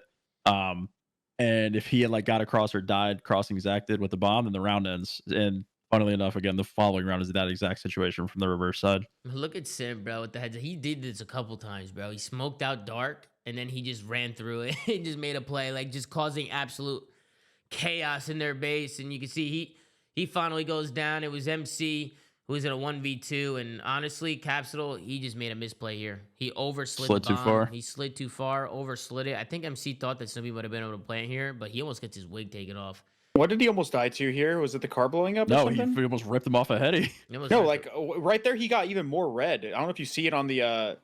You see right it there, yeah. I Like don't you'll know. see him get even more red. I thought he I saw took that. damage. I was so Maybe confused. he was just wall banging the fence and just fucking. Nah, he Dude, took no we didn't- damage. We didn't I lose was any health. I was so it's- confused. Oh, okay. See, I wasn't looking at the health. It was just the screen threw me off. Yeah, I was he like, took what no the damage. fuck? At the last second look- there, yeah, you can like, see. Yeah, whoa, you see, there was a little. That Bro, might I be- started tweaking, bro. I was like, That wait, might just be whoa. a cod. That might be a little codcaster bug. It's possible. Yeah, okay. Yeah. You good play by MC though to get out for sure. Question though, have you guys? There's actually a missing persons report on Twitter right now. I wanted to bring it up. It's Austin Game 5. No Where way. was he? Oh, dude. For me at least, Austin's always talked about Actually, they his did win one round. S&D prowess, like his Game 5 ability, and I thought he was gonna, I would see something out of him this one, but I mean, didn't show up. sure, but I also think like to a point that was made about 2 minutes ago, like there were a lot of rounds here where either Capsule or Snoopy kind of made too aggressive of a play. Then against his FaZe team, you can't give them numbers. We've seen that historically. Like this team doesn't blow 4v3 rounds or convert usually like 8 out of 10 of those. So it's not great percentage wise if you're giving them first blood. Yeah, no, agreed. Any final thoughts on the Also- series, guys? yeah, I got one. I might have found my favorite Twitter, Tom. I gotta link it to you. Where do you prefer to link it in the chat? Yeah, you can look it in the chat. This is crazy. But not the post itself, just the Twitter account. The post Yeah. is obviously important, but Post is crazy. I'm gonna make sure I follow this and have notifications on. Yo, why is the banner accuracy Tej and Ken? Featured today in 5 maps, 62 kills, 0.76 KD, minus 20. Use that chance money to get your eyes checked. Ooh, the CDO hater. Pat, there's Bro, no what the way fuck? you follow Pat, this account, Pat, bro. what the fuck is this account, bro? I just found it and I followed it. Bro, you follow this account? I just followed it. Bro, I think it's kind of funny. Go to the bio, Tom. Let's Bro, see what the fucking does bio. say? The bio says, "Don't play like ass, and we won't post you." It's that simple. No way. No way. And That's your bio. I feel I followed. I'm not gonna lie, You followed Oh, Call of Duty shit. Hater Central. bro. I think it's hilarious. That's a bro. good one, bro. Tom, Did they'll you- did post you good stuff find- for did you us. find to- this Actually, account or is today the in account 5 sent to you? maps. This This account was fucking sent to me, crazy, bro. but- This is Oh, okay, fucking so it's sent to crazy. you. So there's a little. I think there's a little fugazi going on. Lee here, but Pat's it's all good. burner, bro. It's Pat's Bro, he burner. called interesting. Yo, is that Brandon Pat's Series burner? cardio. I don't have time to have a burner. I put everything on main. Y'all know me. He's Terry McLaurin, bro. He called it cardio. That's actually insane. That's crazy. But yo, let's hop into the next series. We got LA Thieves going up against Seattle Surge, Karachi Hardpoint, Terminal S&D, Invasion Control, Terminal Hardpoint, in Invasion, Search and Destroy. We've seen a lot of Karachis, Invasions, and Terminals. What do you guys think about the vetoes? Anything that caught your eye? Anything at all? Interesting here, Sam. I didn't even realize the first time Thieves didn't ban high-rise control. They banned Karachi. They basically dared Seattle to pick high-rise, I guess. So, one to see if someone actually in that situation this weekend says YOLO will play high-rise no. control. Hell no, that Hell no. that map We'll is see, getting we'll see. gone Hell no. ASAP. We'll You think see. so? Hell no. Yeah, that's the first map to go. I think in both Hardpoint and in what is it called? I don't That's know. a That, deal. that Optic S&D today was a banger, and we'll get there anyway. Yeah. Yeah, so just going to the next map. This is where I felt like... This is the nades I was talking about, Chris. There you go. Right over the building. Yeah, let's go. Well, they do their research, bro. Those guys are S&D players, so they understand. Yeah, let's go into the first P2 here. You can see it was Seattle who get there early. LA Thieves, they do a good job getting aggressive here back alley. They're able to find a couple kills, and I don't even know how the hell they got there. I'm not too sure what happened to Seattle setup here. Just kind of see them coming off spawn. Number 6 and number 8, they spawned pretty close. I just think the LA Thieves did a good job here, just getting aggressive like really early. I thought Seattle was gonna run away with this P2 off the rip, but There was a couple good breaks by both teams. You yeah, guys There's got- some P3 breaks in this one. You guys got picked, and Collar's now. They're literally watching nothing at this point. Like, they're just asking to just get slid on. It's That's just how a it 2v. goes It's a 2v4. Yeah. You're hoping to and win some then- gunnies. And then Seattle, they're able to get over to this next hard point, which is a P3. But bro, Joe Thieves was making plays right here, bro. Go He's to there- Thieves, baby. He was able to find a couple kills, but he gets stunned by his COD dad, and our cities takes him down. Boom. And then this is kind of where I think Seattle they end up getting broken. I thought I thought LA Thieves was kind of moving too slow here. I thought they were gonna get pinched, but good pickup play from Joe Thieves to pick up on those spawns there and find that kill behind him because somebody spawned like parallel to him. You can kind of see how mixy it is now. Now LA Thieves are getting back in there. They're about to get another break here on the P3, where I think they push scrap, don't they? Doesn't somebody push scrap here? Who is I that? think Cammy. Cammy hits it. I'm pretty sure Cammy gets it. Cammy Flex lower and does. How Yeah, did good Cammy play. get there? Oh, he got a timing chicken here. I think a lot of people are gonna start doing this too, like running by people and like catching timings and getting them off Definitely of should scrap. do. Like, Well, if I you're mean not that's doing the it, you product. If 7 people on the map are rotating anew with 20 seconds left, Tom, you were the expert at this back in the day. A good chance you're winning that 1-on-1 if you get the timing on somebody and get a Yeah, big 10 you or just 15, let him 20 run seconds. by you, and you're like, "Fuck it, I'm gonna go win this 1v1." Yeah, you used to and get check. about You used to 15, check people 20 back in the day with those players. That's I know also that. just how these hills are designed. Like sometimes breaking them is so hard, but if you find like an opening, like where you can get to the hill and disrupt, even on the scrap, like it's really important that you do so. Yeah, then we go into the P3. I mean, this hill is so hard to lock down time, bro. Like, people spawn, like, pretty close to it for the most part. I mean, you want the street spawn, like Chris said, right? Like, you want to spawn in the back there. You do spawn pretty close. You can see LA Thieves, like, they're spawning. Yeah, I don't know like, if I deep agree with red. that though, Chris. Why? I think because we're kind of like your philosophy of where you want to fight from where the next hill is, especially in this game. I think coming from red, you can't sit on this hill safely if this door is open. There's nowhere that you can play on this hill if this door is open without getting into at least a gunfight at minimum. Yeah, but So it's pretty I think- easy to funnel those players into like one doorway Oh, you while can the other definitely, team you has can access definitely to the funnel. I top. mean, you can work the street. I'm not necessarily saying I want to spawn on the street. I think spawning Yeah. red is much better, especially for the P5 rotation, than spawning on the street because then if you spawn on the street, you can just they just run to red I and think, you're I think fucked. to your point, you're just sitting in the hill with no cover. There's no egg glitch, so, like, you know what I mean? You Yeah, can't that's what I'm stay saying. down. If you're in that door gets stunned open. You're taking a gunfight in the hill, which is why I Yeah. think people are reluctant to hop on it with kills. I just don't think that hill's a money hill. Like, I think unless you have full control of the map where you are pressuring those players and cutting off red, you're pretty much just holding for as much time as you can close that door. You close that door, you get back on the hill, you close it again, get back on the hill. Not, it's just a it's scrappy also one. on the other side of the hill, because what happens is, like, you get 3 dead and some guys are sitting behind the counter lower, and it's like, well, fuck. Like, That's don't wanna when you slide can out and turn chow it that into a guy. money hill. Yeah. It's just very hard to like transition that. Like, You just can't get that enough play. people off the map at one time in order to set up something Exactly. like that. Because You're spawning, relying they're way too much spawning, on and your kills. team has not got the streets, so, like, you can't pinch that guy. So it's like, well, I gotta score up and hill and slide out and hope he's not fucking pre-aiming me. Does Like, Karachi change the new spawns much? A little bit. Yes. Some of the hills actually got worse, in my opinion, but a couple of them got better. Mainly the thing that they fixed with the new spawns is just the amount of waves that you have to get to work a break. You're Big not so streak much. there by Illy. Yeah, you're not so much getting pinched off the players from like that you kill. While in this game, it's like you get kills, you're getting pinched by the players that you killed. It's terrible. Nah, that was a good streak. I was gonna highlight his streak just because I thought it was just a big play. He was able to streak the hill, and they were able to break in there and lock down some time. But going into the next P2, we had a listen in here, and these guys are pretty hyped up, man. I think they went back to back here. Let's tune in. We got LA Thieves first. Let's see how they sound. One top red, boys. One stick it. Inside, melee. Us one side. Let's one shack side. All shack side. Back here. Don't go back down. One slow lights. On the dumpster. Low lights. Alright, yep. He's showing out of time, bro. Showing out of time in here. Yo, he's running. To me. Nice, good one. One more top red again, man. Single. Okay, I'll single, okay? Yeah, well, one see me cross top plat. We playing old? Yeah, I don't see color and red. Center all, boys. Challenge off. Ellie, challenge off. He's kind of weak. Just go back on me. Kind of weak, I just punched. Go on shack. I'm gonna push this guy shack. This is where the game ended. Abuser weak. There's two old. Ellie and Abuser. Yeah. He can hold. He's left side time, I think. On the table, weak. Let's scrap. We break this now. He wants market. He shoots off one. Oh, he's in new Kyler. Yeah, all good. We break these. I was gonna be top 3 probably. What do you guys want to do? You play left. I'm gonna go right. I'm gonna go right.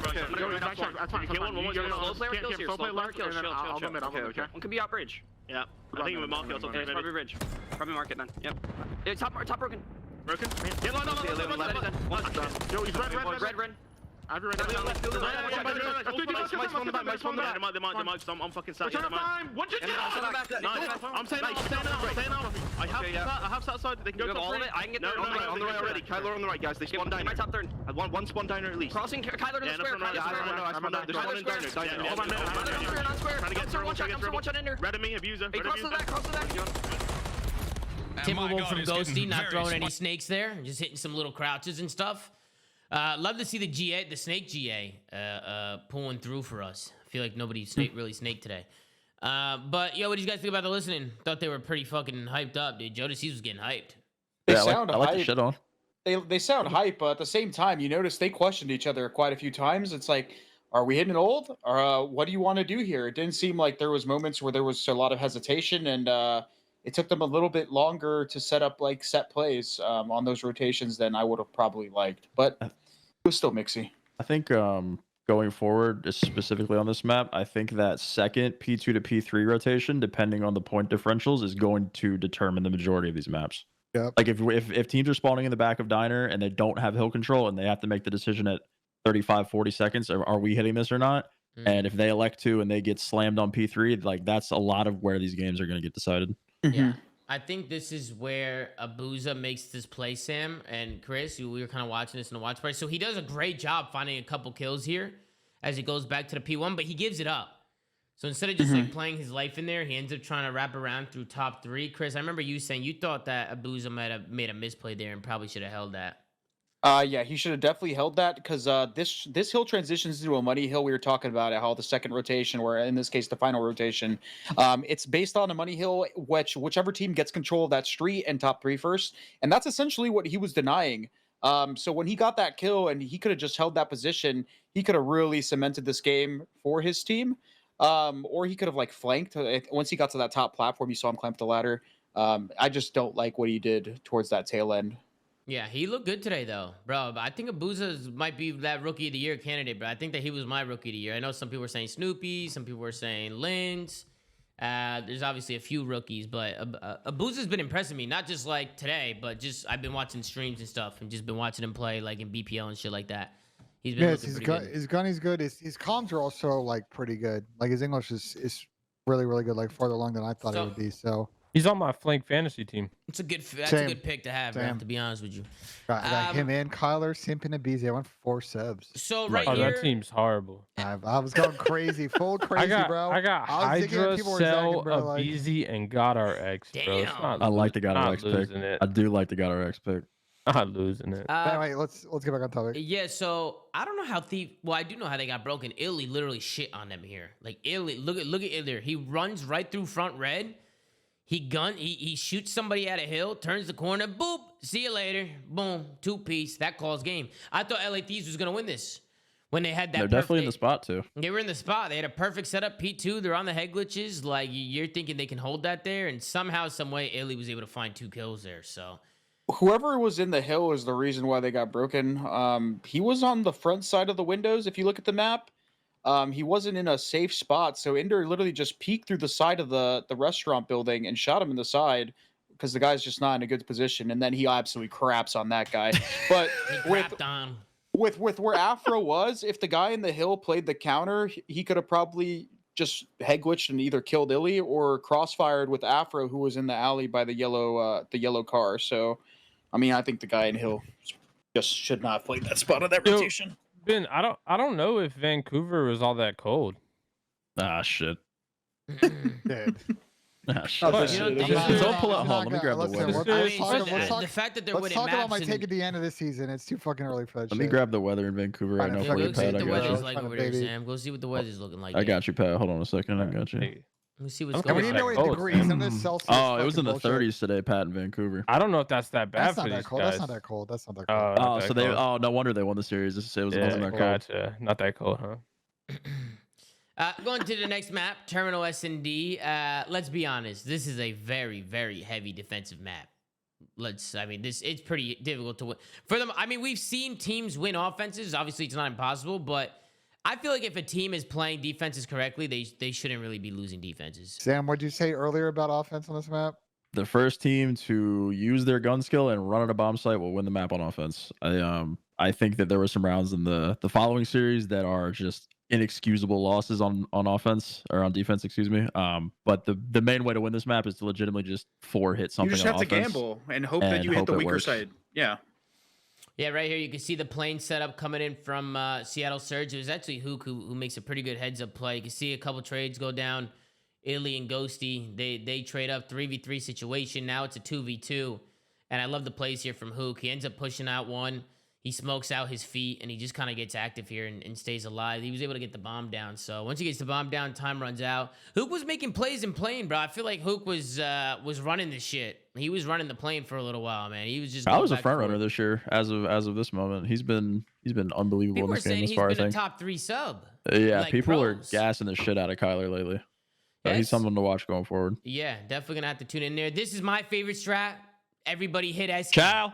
Everybody chop. Personally, I don't like the smoke. I think they should hit it without the smoke and just challenge it. Tom, I got you on the wager. I got you on the wager wave. You hop on top of the burger counter, you get an angle on the guy running up Eskies. He doesn't know that you can see him yet, and you just rip his wig off. Rip his wig off. Especially in the new update. In the new update, there's no glass. Yeah. So you can see the head glitches like a lot better. But this was a good round from Seattle. They were able to win a big offense.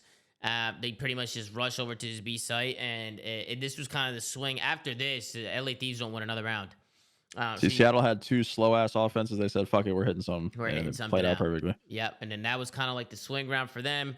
They go back on the defense. I have Abuza making a play here. Let's see what Abuza does here. I don't even know what the hell he did. Oh, yeah, he finds 2 here.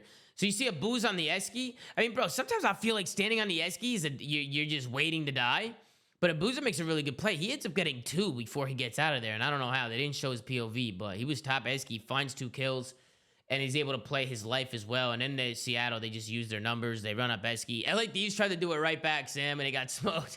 Yeah, that was actually the moment they lost the map. Is Seattle, or excuse me, LAT attempted the smoke esky thing, and I'm not sure if Seattle just is 200 IQ because they actually managed to get a trophy for the smoke that I think Dan ends up throwing. So they're just running a B bomb with no smoke, and obviously that doesn't go well. I thought this was super calculated. I think from that was Seattle, the previous too. defense from Seattle as well.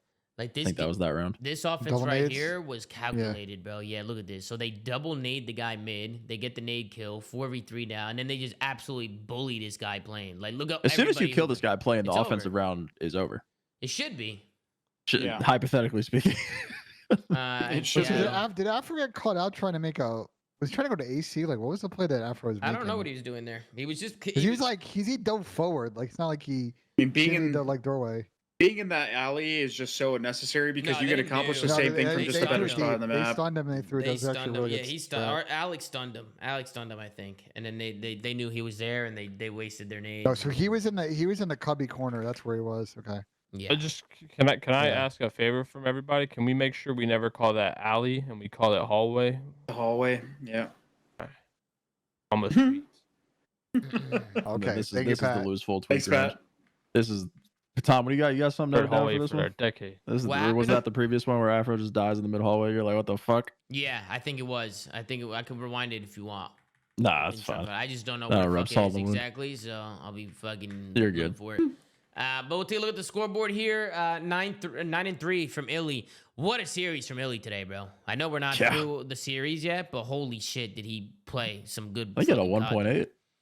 He had like a something like that. 1.77, Ben, right? 1.7. I mean, listen, we talked about how with this team, I think everybody on the team, including the coach, has a chip on their shoulder.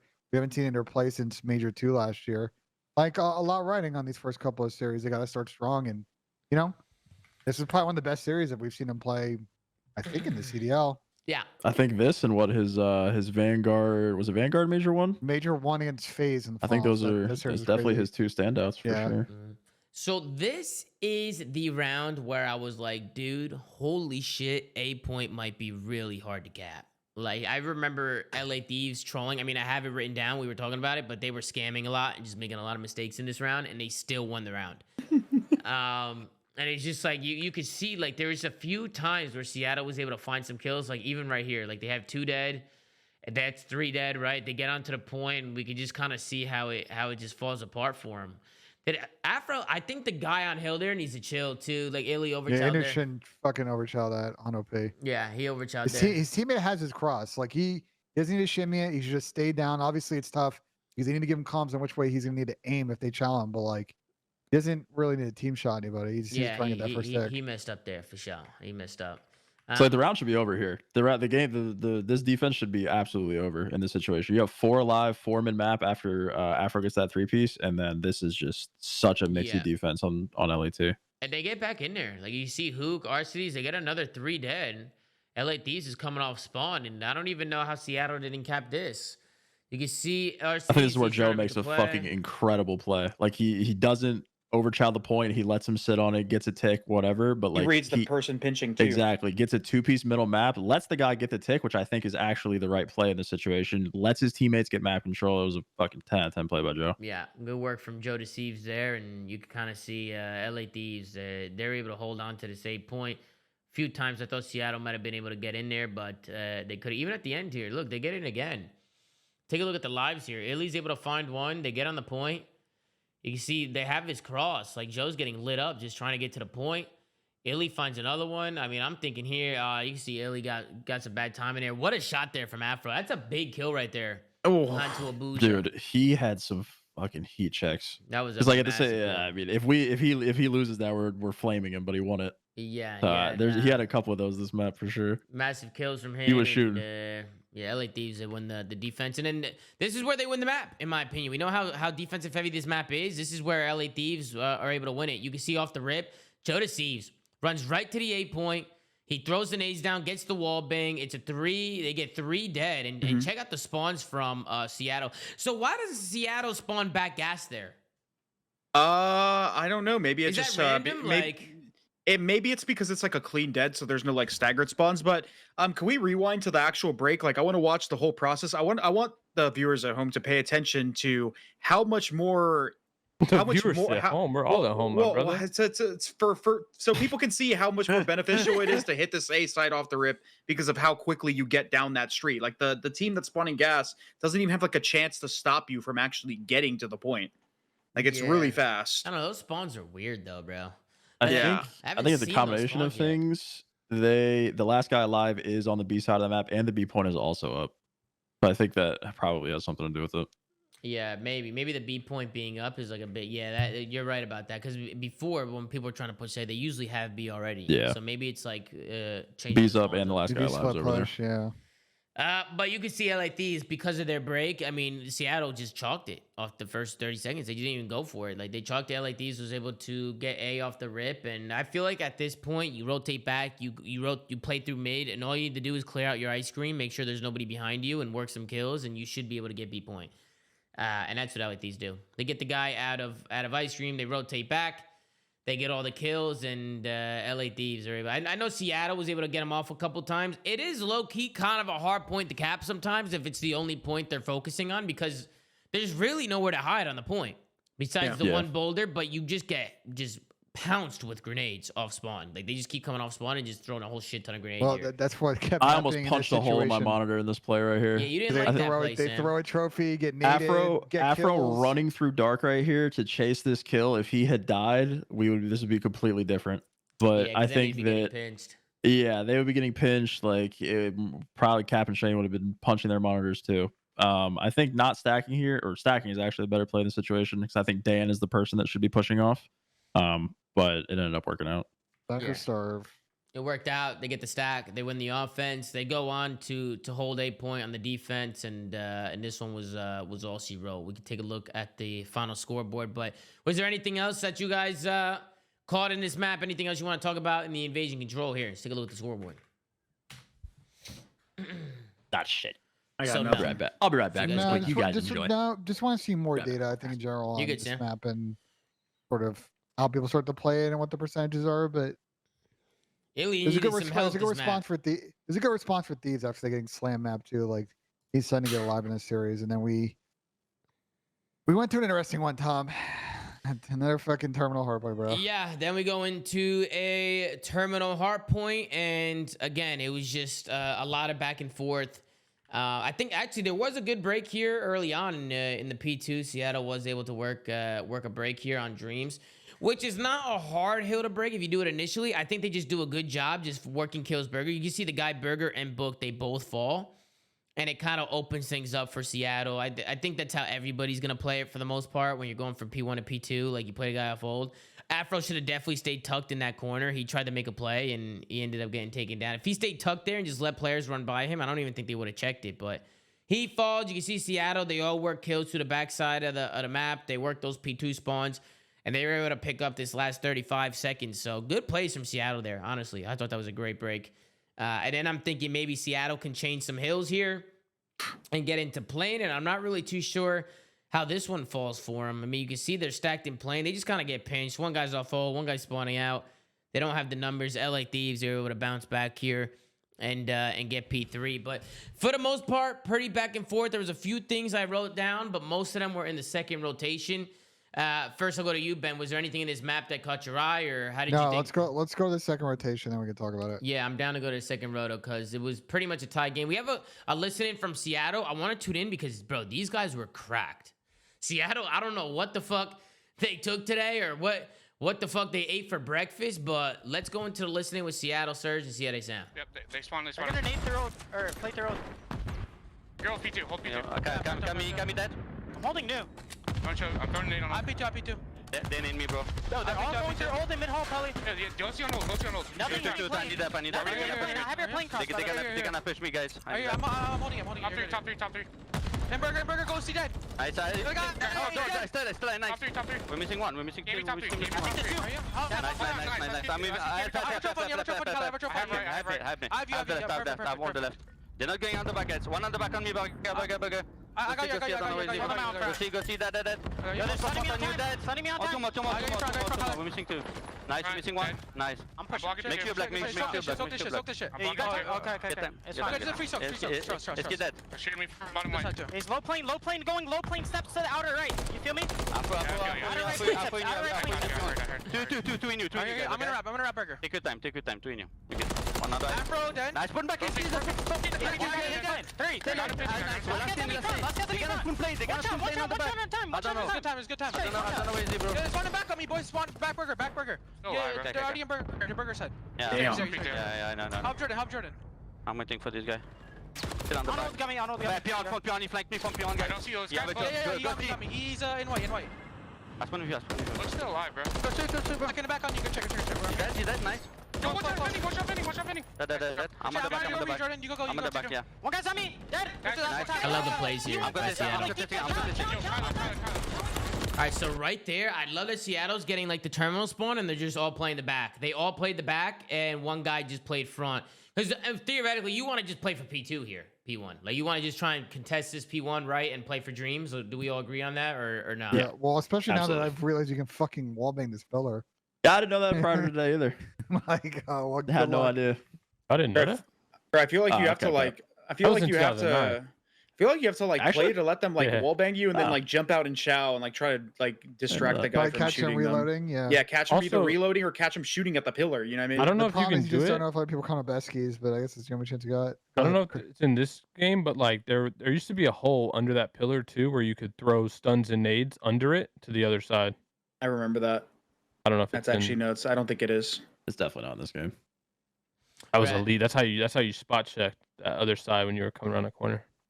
Yeah, you can see now. I mean, LA Thieves, they were able to work a Dreams break. I mean, they pretty much just did. They ended up breaking this through front, which I don't even know how they came through front. Like Ghosty found 2 kills coming through terminal somehow, and then they were able to collapse and pick up like this last 30. So this could have been even more. Back up. Yeah, great spawn. There's a good spawn bottom Eskies there. We needed. Yeah, well, you're talking about right here. So number 8 goes down. You see Afro, he's pushing through the back. It's just fucking chaos. Number 7 spawn back plane, dude. Bro, what the actual? Well, I mean, but those we know that though. We know there's a parking lot Eski parallel spawn. There's just not enough safety points. The fact that somebody's in plane and somebody's behind them spawning in the back of the plane while another player's spawning Eski is just unacceptable. Yeah, I mean, the spawns are definitely not good. But I feel like at this point, those are readable. Like, if you're getting parking lot, you got to look right, like Eski behind you. And if you're spawning Eski, you know somebody's spawning close parking lot. That was the first parallel spawn that I noticed off the rip of the game, like from day one. That I was like, bro, what is this spawn? Chris, did the terminal spawns get worse or better with the update? Certain hills again got worse. Certain hills got better. I talked about it a little bit on the show the other day. Yeah. You spawn like security more. There's no like dream spawn anymore. It's just like all security. This P3 Seattle, this Plain Hill, I mean, they were just able to hold like all of this time. Like they got a full 60 here and they were able to regain control of that lead. And then this is where things get very interesting. You see LA Thieves, they get here early. You're thinking they're going to close it out on a burger hill. I mean, we were even talking about it. You guys in the watch party. I thought it was over. You thought it was over, but I mean, I guess the only way you can really break this is doing what Seattle did, right? Like get pushed up along this left side of the wall and hit your nades. Like you just gotta get tax in there. This wasn't even the end all be all though. Whenever they end up killing Joe, they still had spawns for next if they could fight off those players and protect the cross. But they end up getting flipped, so I didn't actually get to see how. But like the fact that they flipped was why they lost. Not I think this Kyler break. or Alec wins a 1 in P5 and just runs through. Yeah, because I just want to see who won them the game here because this is fine. This hell's obviously super hard to break unless you pop the trophy and fucking bang out. But like, I wonder if there's a way to like try and work picks through a book and then just quickly rotate back to Eskies. But I just think that's fucking complicated. How do they lose this? Look at their setup here. Well, they lost. Like, it's literally just them team killing here, and then I think it's Kyler or somebody loses a fight. Number 7 here. Whoever loses a fight in The number 7 gets. He just gets gunned. So look how Afro actually plays this. I think he ends up going into Dreams, giving himself just terrible timing. Yeah, he does. Then Kyler wins the 1 on P5, and then the game ends. He gets pinched here by wow. He gets pinched up, and then Illy goes massive in the hard point as well, bro. Illy went insane. Yeah, Illy gets 2. Ender had an unbelievable series today. Yeah, Bro, he it's went actually crazy. tippable out of Hook because he's one of the only players that I think runs a full-time sub on this map. Every other SMG player uses an AR, and I give him a little flack for it because sometimes it can be a detriment, but I think he literally won them the game because he had a sub in his hand when he came around that corner. He plays like close corners on every hill, and it's got to be the most annoying thing on Terminal to deal with. Like if somebody's always playing a close corner with a sub. You probably don't expect it. It's kind of ass though if you're trying to break hills. I feel like if you're Oh, trying to dude, break it's it, impossible. like it's I wouldn't say impossible, but it's hard. It's really hard. You I gotta mean, find gaps it's gonna be and impossible when you gotta timings get 3 and- kills. Yeah. I No will say, I error. guess the only thing in Kyler's favor is you guys said that he's been cross mapping people with a sub. Like a lot of pros have been giving him a lot of props. There was one in that map right there from terminal to book. Yeah, no, Or from plane to book. From plane to book, yeah, he was hitting some crazy shots, dude. Let's hop in to, any other final thoughts as we look at the scoreboard here? I mean, you can see Illy, 21. Shout out Illy, man. 18, Yeah. Bulls, I know, 24, 21. I know we obviously over the summer were like, I don't know the Seattle roster. We didn't know much about the game. And then I think in the last couple of weeks, we've all talked to different, amateur players, pro players that have played the Seattle team. They're like, put some respect on their name. They're playing pretty good.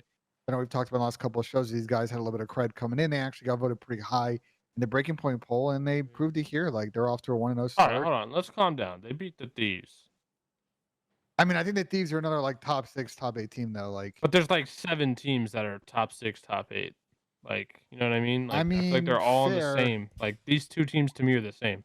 Yeah, Fair, but but also the way we were talking Same about with Seattle, they were Boston. going to be hanging out with LAG I was on gonna that get to tier my list next, episode. I Whoa, was getting to my nobody next was point, saying that. Pat, which Yeah, is people were. Yes, I they was were. saying that. so I for was saying that. So for Seattle, this split, and I did a video on this, like they have a pretty not easy schedule. Like this is a game they had to win because their next 3 matches are Optic, FaZe, and Toronto. So Yeah, Wait, those let's are also all- let's also those are not all like the coaching poll is ever accurate. off or the ever rip, has yeah, because been. people haven't played a real match. But Seattle had to win this match. They had to come out big because they're going to play 3 of their top 4 teams. I don't think they're going to win all those, and then That's they Seattle got schedule. then? Miami and Minnesota after that. Yeah. So there are path to four wins in here if you're Seattle, and it started with taking care of business today. Then they got Boston up next. So Shout when they out beat Illy. Optic, New York, or FaZe, then I'll be impressed. Sure. Sure. Slay, Sure. any other thoughts, Pat? Any other thoughts on the series? No, but before we get into this next one, bro, I am freezing. Sam, is it cold in Virginia for you, bro? I have been No, here we go. freezing lately, bro. I need to get a hoodie or something. Hold on. Oh, here we go, bro. Bro, What is it? Man? bro, What is it, what man? is that, bro? Is that a Floptic hoodie? Bro, you got a Floptic hoodie? How do you get that? That's Chilly, good bro. shit. It's chilly, man. Is that a hoodie or is that Long a sleeves sweatshirt? on. It's a sweatshirt. Same thing. Bruh. Steve Jobs ass fucking turtleneck sweatshirt is what that is. Well, let's get into it. Let's talk about it because this one went all the way down to the wire. We have Optic Texas, the new Optic Texas, the first look going up against the world champions. Of course, the world champions also looking a little bit new as they got rid of P-Dog and they brought in Dante, a.k.a. Sib. So let's hop in. We got Karachi Hardpoint, High Rise S&D, Karachi Control, Terminal Hardpoint, and Terminal Search and Destroy. Anything with the vetoes that caught you guys' eye? Any surprises? High Rise Search and Destroy we get to watch. That's fun. Yeah, I was And happy another to see Karachi another Terminal map. Hardpoint. Yeah, because I feel like it's all the same. Do you guys not feel like we're just playing the same maps over and over and Well, over nobody again? wants to Because play we're playing the State same Row, no maps one over and wants over to there, play Ben. sub-base, so For, there you Tom. go. Yeah, I he's think sub-based I think terrible. We gotta add at Grease least in the game. We gotta at add that least shit this in there. weekend we're gonna see this all whole time. Well, I so- tried it, Tom. I'm not a fan. Nah, So- you're Oh, tripping. you play it today, Chris? Not a fan. That map is For not last like. I played it yesterday. We played it like for a little bit, and it's just I don't know, bro. It looks Yeah. nice. Nah, bro. It's That just- actually plays good though, Chris. Like the spawns actually play good on it. The lanes are just so ass. It's literally Nah, like all you tight tripping, Bro, corners. that's what I was Yeah, trying to you're argue with tripping, Tom bro. on the last show, It's bro. There's a so lot of like bad, Nah, you corners. tripping, bro. There's a You lot of tripping. like free. Bro, okay, so we can Dude. actually see 2 subs now, 3 subs. We can actually see some machine gun So- players. so Listen, let- I so want the let's- same, let's- but this is not the way. So let's be Yeah, clear. I The disagree. pros are playing the old patch right now. I assume they'll play on the new patch if there's no bugs, probably after this holiday break. As far as new maps coming in, I'd be surprised if they added a new map in the middle of the stage. So that would probably be a Absolutely post-Boston fucking not. combo. Yeah, I Figured. wouldn't. They're definitely gonna add some maps, right? But they have to. They have to. Yeah, add but they won't something, add a bro. mid split though, unless the pros like heavy vouch for it. You know. People are saying that Greece is small. I don't think it's small. I don't think it's as small as people think it is. Like when you're playing it, like it doesn't. It's not really small. It's just it's a clusterfuck, bro. There's way too many like lanes. Wait, Tom, I was cuts. watching you play 2v2 against Dashy and Z, I think, on that. There's no way that could be a map. You don't think so, No shot. bro? Look at you see what we're playing right now. Oh, I mean, I'm not disagreeing that there needs to be a map, but there's no way that one's gonna be a map. I don't know. Well, supposedly Rio gotta might be try pretty it. good, and we won't get that till probably January. So we'll see. When that Reloaded, comes out. yeah. I played it in Yeah. a 4v4 and I didn't think it was a clusterfuck. I thought it was fine, but I don't know. Maybe I don't know. We gotta test it out more. Or maybe the pros could test it out. But let's hop And into hold the on, series. hold on. And one last thing, people Okay. saying meat in the chat. Meat is too Meat's small. Meat. Meat is Way too too small. That's what I've heard my whole life, Ben. Meat's too fucking small. That's a good one. But I will say, me, that map is too small. Like when we played it, it was way too small. Like that one was like chaotic. That one was crazy. But let's hop in. Any thoughts on the vetoes or anything at all? I'm gonna hop into the map number 1. Honestly, the map number 1, New York came out swinging. Most Yeah, the dominant map hard number point of the day. Yeah, definitely. Most dominant hard point of the day. I think they won by like about 100 points. And just to kind of show you And guys. you know why? My team captain in fantasy, Who, Paco? Paco. Yes, Paco sir. is disgusting, bro. I'm Nah, so this Paco's guy is him, bro. insane, bro. He's him. Like he's New prob- teeth, same him, bro. New He is teams, new teeth. Oh, I thought you said new team. You said new teeth. No, new teeth, same him, New bro. teeth, same Paco. Not only is he frying, he's looking like $1 million while doing it, and he's been playing really, really well, bro. I think this was the first troll of the day from Optic. This P3 rotation. We know how much of a money hill this P3 is. Like it is very, very difficult to hold here. But look at the break here from New York. I'm not really too sure how they were able to do this. It started with the big 1v1 here on the right side of the map. Here, I will rewind it for just a second. I don't know if Kenny meant to mantle here. But you see Kenny. Oh, no, he definitely meant to mantle there. He mantled over the hut, and he gets taken down by Skies. And now AG, he's kind of screwed. He has to back up with a sub and get that hard point since nobody's in it. And then as soon as Kenny dies, you can see New York, they kind of rush through that red side of the map, through the top side of the map there. And No, hold on. This setup that Optic Hold has on, what is is- the world's worst Listen, regardless. the spot the shot's in is a cool spot, but like you see the problem with the spot right here when the play number 7 makes.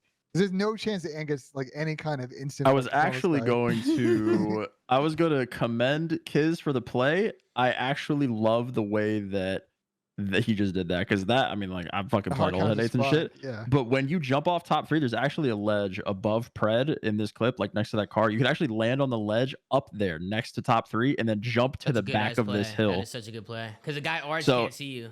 Exactly. So as long as there isn't someone like on the dumpster by red, like actually hard holding the P3 cross or Yeah. the top 3 cross, you could literally jump off that bitch to the back of the map without getting seen. Yeah. No, that was actually insane. Which They is what actually, Kiz does almost. NYSL actually breaks Optic on both P3s. That's where the 2 swings were. At least that's what I had down in my notes. As we skim through it, we can kind of take a look at it.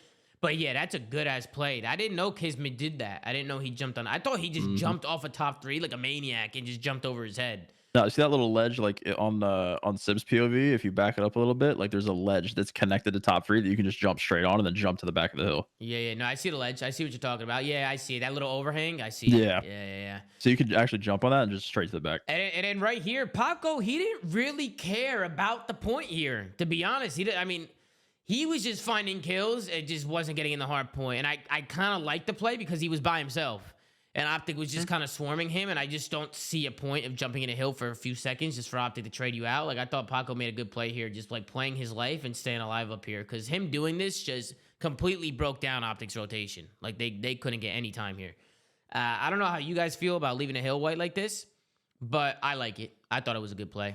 The best play you could They possibly make in never the had situation. control to hold one side. Like even in the beginning of that sequence, when like the guy did drop from like top 3 or right after spawn and was going like Balk, like even if he then hops the hill, like there's gonna be guys alley like alley. Like I kind of like it just because they had 0 control. Yeah, we had a couple listen-ins here, one from New York and one from Optic. Let's hop in and see how they sound. Let's start off with the New York subliners. I don't see Jordan. He might pitch me up behind me. And no. He's on the vending. He's on the vending. Bottom fire, bottom fire. Oh, look at the vending. Vending of hill. Vending of hill. On the vending. Nice, good job. Shots on. Nice. Close step. Close step down. Close step down. Close step. He's close step. He's jumping. That's shit. That's shit. Looking for dashing. Come in. Bridge. AG, one shot bridge. One shot bridge. Absolute bridge. He went top bridge. I got your dart, Paco. Help you. He's on top of a bridge with a sub. Then top third. Fuck. Brandon is on fire. Brandon, I'm gonna go right. nice. Yo, we should shift left. We should shift. Yeah, Get middle left. Leave him on the right. Yeah. Leave them on the right. Trust I got you. Leave him on the right. They already have to go. Bottom green, Pred. AG's going funny. Yeah, I'm double pitching with you. Watch that for me. Yo, third. He's there. He doesn't know you're there. Yo, He went stairs. Yo, wait for Paco. AG was bottom green. He has a god pitch. On time. Bottom green. Dead. Right side time. I have a god pitch from. Paco, break the hill. One TP bridge. One TP bridge. One top. Top 3. I'm looking top second. Nice. I'm getting third. I have the middle. P3. I have the ramp. Yo, could be backs. One could be backs. I hear you in the back call. I'm looking at my back. It's only that. Top 3. I'm watching shoulder 3. Yeah. We are back in the Alrighty, that's gonna do it for New York subliners. Now let's tune in to Optic, Texas, and see how they sound. Wait for you. He's not showering. Marco's gonna be top right. He's gonna go low front, boys. Top plat. I spun out. Nice job. Nice, top plat. We didn't kill him. Marco's gonna be ticket, bro. He's not getting time. He's just not getting time. He's in ticket. I'm pushing hard. I'm pushing hard to ticket. He's at the windows on top, Sip. I hear you. Literally 1 HP on top. He's at the windows. He's by the bar top. We're deep. I need it long. Back alley. Back alley? Yeah, back alley. He's behind the bar top. My nade just hit the I'm down, dead. Nice, that's good. I go plat. I made me plat. I can't see plat. Okay, I'm up here. Keep it long. Wait, Kenny's 0 HP. Hello? A little bit. Back alley long. Alright, last time and then one's long. He's long. a dive into the All right, comms that's with gonna do it for the Optic Texas listening. What do you guys think? Sorry, I just lost full of the visual bug. I think the New York's comms were definitely better for sure. I think that Caesar and Paco coordinating that P1 break was a thing of beauty. And Sam, I mean, this is where Dante, again, this is where Optic troll another P3. Now, these are 2 P3s now that Optic are rotating early to. Again, money hills, like they have to lock these down. Dante, he's able to find one coming through red all the way in the back. That was Kenny. And then you see Pred and Shotzi, they find kills, but Dante somehow goes crazy here, doesn't he? I think he finds a This is what we crazy call a 2Ps. scam by Pred. So you see, yeah, This is what we in the biz call a scam. So AG Lot of gets one. scamming. Yeah, he goes crazy. He goes rogue here. He tries to just chow the bullshit. So he It was the sees him on Seattle. top. He had to alpha him, bro. Seattle look. duo. He had to alpha him. And then Sib guns another guy coming off spawn. It was Kenny coming off spawn, like right side. He finds 2, and then there's the pinch. And now Dashy's probably just losing composure. He's on the hill. He doesn't know what the fuck is going on. He's trying to stay alive. See, look what Kids just did. Look, he just did it again. Yeah. Look where I see these New York cats, Hold on. Where did so I think Kismet got a kill beforehand. Where was the player that he got the kill on before like Sib made those places? We were all focused on Sib, but Kismet won a gunfight too. Kenny was back hoops and got killed by Dante. Is that what you're talking about? I'm just trying to figure out because nobody's 3-story for their Look at these team. New York cats, Sam. Look at these guys. Look at them, bro. I love it. I killed wasn't them out of even 3 paying attention to earlier this. in I didn't know they market. did this. I love it. Actually, don't know if they actually. Look, one jumps off into the hill, contest. Look where the second one goes. Nah, that's Right up there. That's actually typical. That's actually a typical break. I mean, Optic do get like the last 15 of it, but again, like that should be a full 60, and Optic didn't get really much from it. So I can't believe Ant almost got a fucking 2-piece right here. By the way, that little spot was crazy. yeah, and then after this, we go into the P4. This is kind of where, again, pretty mixy hard point. From here on out, I think New York just do a good job just staying ahead of the game and holding on to their lead. At this point, you just leave hills white, just play your kills and just take time as you can get it. You know what I mean? And a couple breaks here or there, and this is New York's map to lose now. Like, there's no way they lose this at this point unless they just make terrible mistakes. Right there, Hydra gets an absolute zap on Bruce. I don't even know how he literally incinerated him. Ray gunned him. He ray gunned him there. He actually did. That was crazy. I think it was the Bulldog who ends up calling game with a little 3-piece going into the last and final hill. You can see the streak comes down. We're going into the P1. I don't know if Bulldog connects. He ends up hitting a trophy there. But you can see Sib, he gets into that hard point early. Good play from him just to get in there and try and soak down some time. But it's the Bulldog who ends up calling the game on this one. You can see him making the play here. He's got that sub in hand. He's going to jump here. He's going to find 1, find 2, jump in the hill. Take it easy. Down goes Ant. That's a 3-bomb or 3-piece. And just like that, the New York subliners, after working a couple breaks, they were able to have a pretty good map number 1 here. Take a look at the final scoreboard. Kenny, 26 and 22. He played incredible today. He was their best player today for sure. He was their best player by far. It wasn't even close. He played great. I Definitely. think Shotzi had a good control and a good game 5. But yeah, Shotzi Ken picked was it like up, by far and away as their, well. their player today. It's what we're gonna. I mean, we'll get to AG plays like later on in map 5, but I think it's about the Shotzi AG connection. If they can figure out how to be effective off each other and make the right plays, this team will be really good. If not, and they're the worst tendencies of both players are coming out, it's going to be a lot of the same from Optic. Not being able to hold hills, Hydra making 29 unclutch and plays and 16, bro. search. Holy shit. They just need to have more players that can set each other up and small talk and communicate like effective plays, like similar to what Hydra and Caesar were doing, and they're listening where they're kind of like coming up with an idea. There's these players on Optic, they find themselves in really good positions, but then they don't really help direct their teammates to utilize the positions they gained. Like they need to figure that out. Their small talk is just not I agree good. with you because New York sets Paco up, and I don't think the opposite happens. Like But Paco Optic, sets you know? himself up, and then he also directs traffic to further make his plays more they effective. fold him through because they want to. Yep, to your point. Okay, well, that's what I'm saying. There's needs to be players on Optic that can do that too. It shouldn't just be relying on like one person to IGL. Like, for example, people are like, "Oh, Kenny uses IGL." But Kenny sometimes is off spawn in Narnia. The people that are pushed up know the most. They got to do more. 29 and 16 from Paco, 23 and 20 from Kismet. I mean, Pat, anything you saw from that map 1? Anything you want to know or nah? I just see one superstar on the scoreboard, Tom, and people tell me there's multiple, so I don't know. Waiting to see, you know? Thank you, Pat. Thank you for sharing. Did you see they were taking shots at your statement in the Optic intro that played before the series? Wait, they did what now? Have you seen the Optic intro at all? Like their new. No, I haven't. It You says should go take a look. should There's take a a look at it. couple references to some things you said over the summer. Yeah. They have them Yeah. on like, the Oh, am I- articles like on the wall and shit. They're like reading it. They're like reading it and shit. You know what I'm Yeah. saying? Oh, I've been living rent free for years, brother. Years. I still wake up in a cold sweat from Pat this Chance, ain't and I was on that nothing shit new. for 2 months. Let's Yeah, I'll roll check it. them out.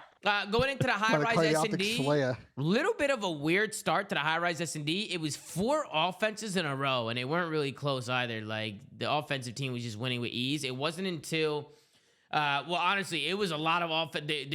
There was about 1 or 2 defensive wins towards the end, but it was mostly offense. Why do you guys think that is? Is high rise an offensive favored map?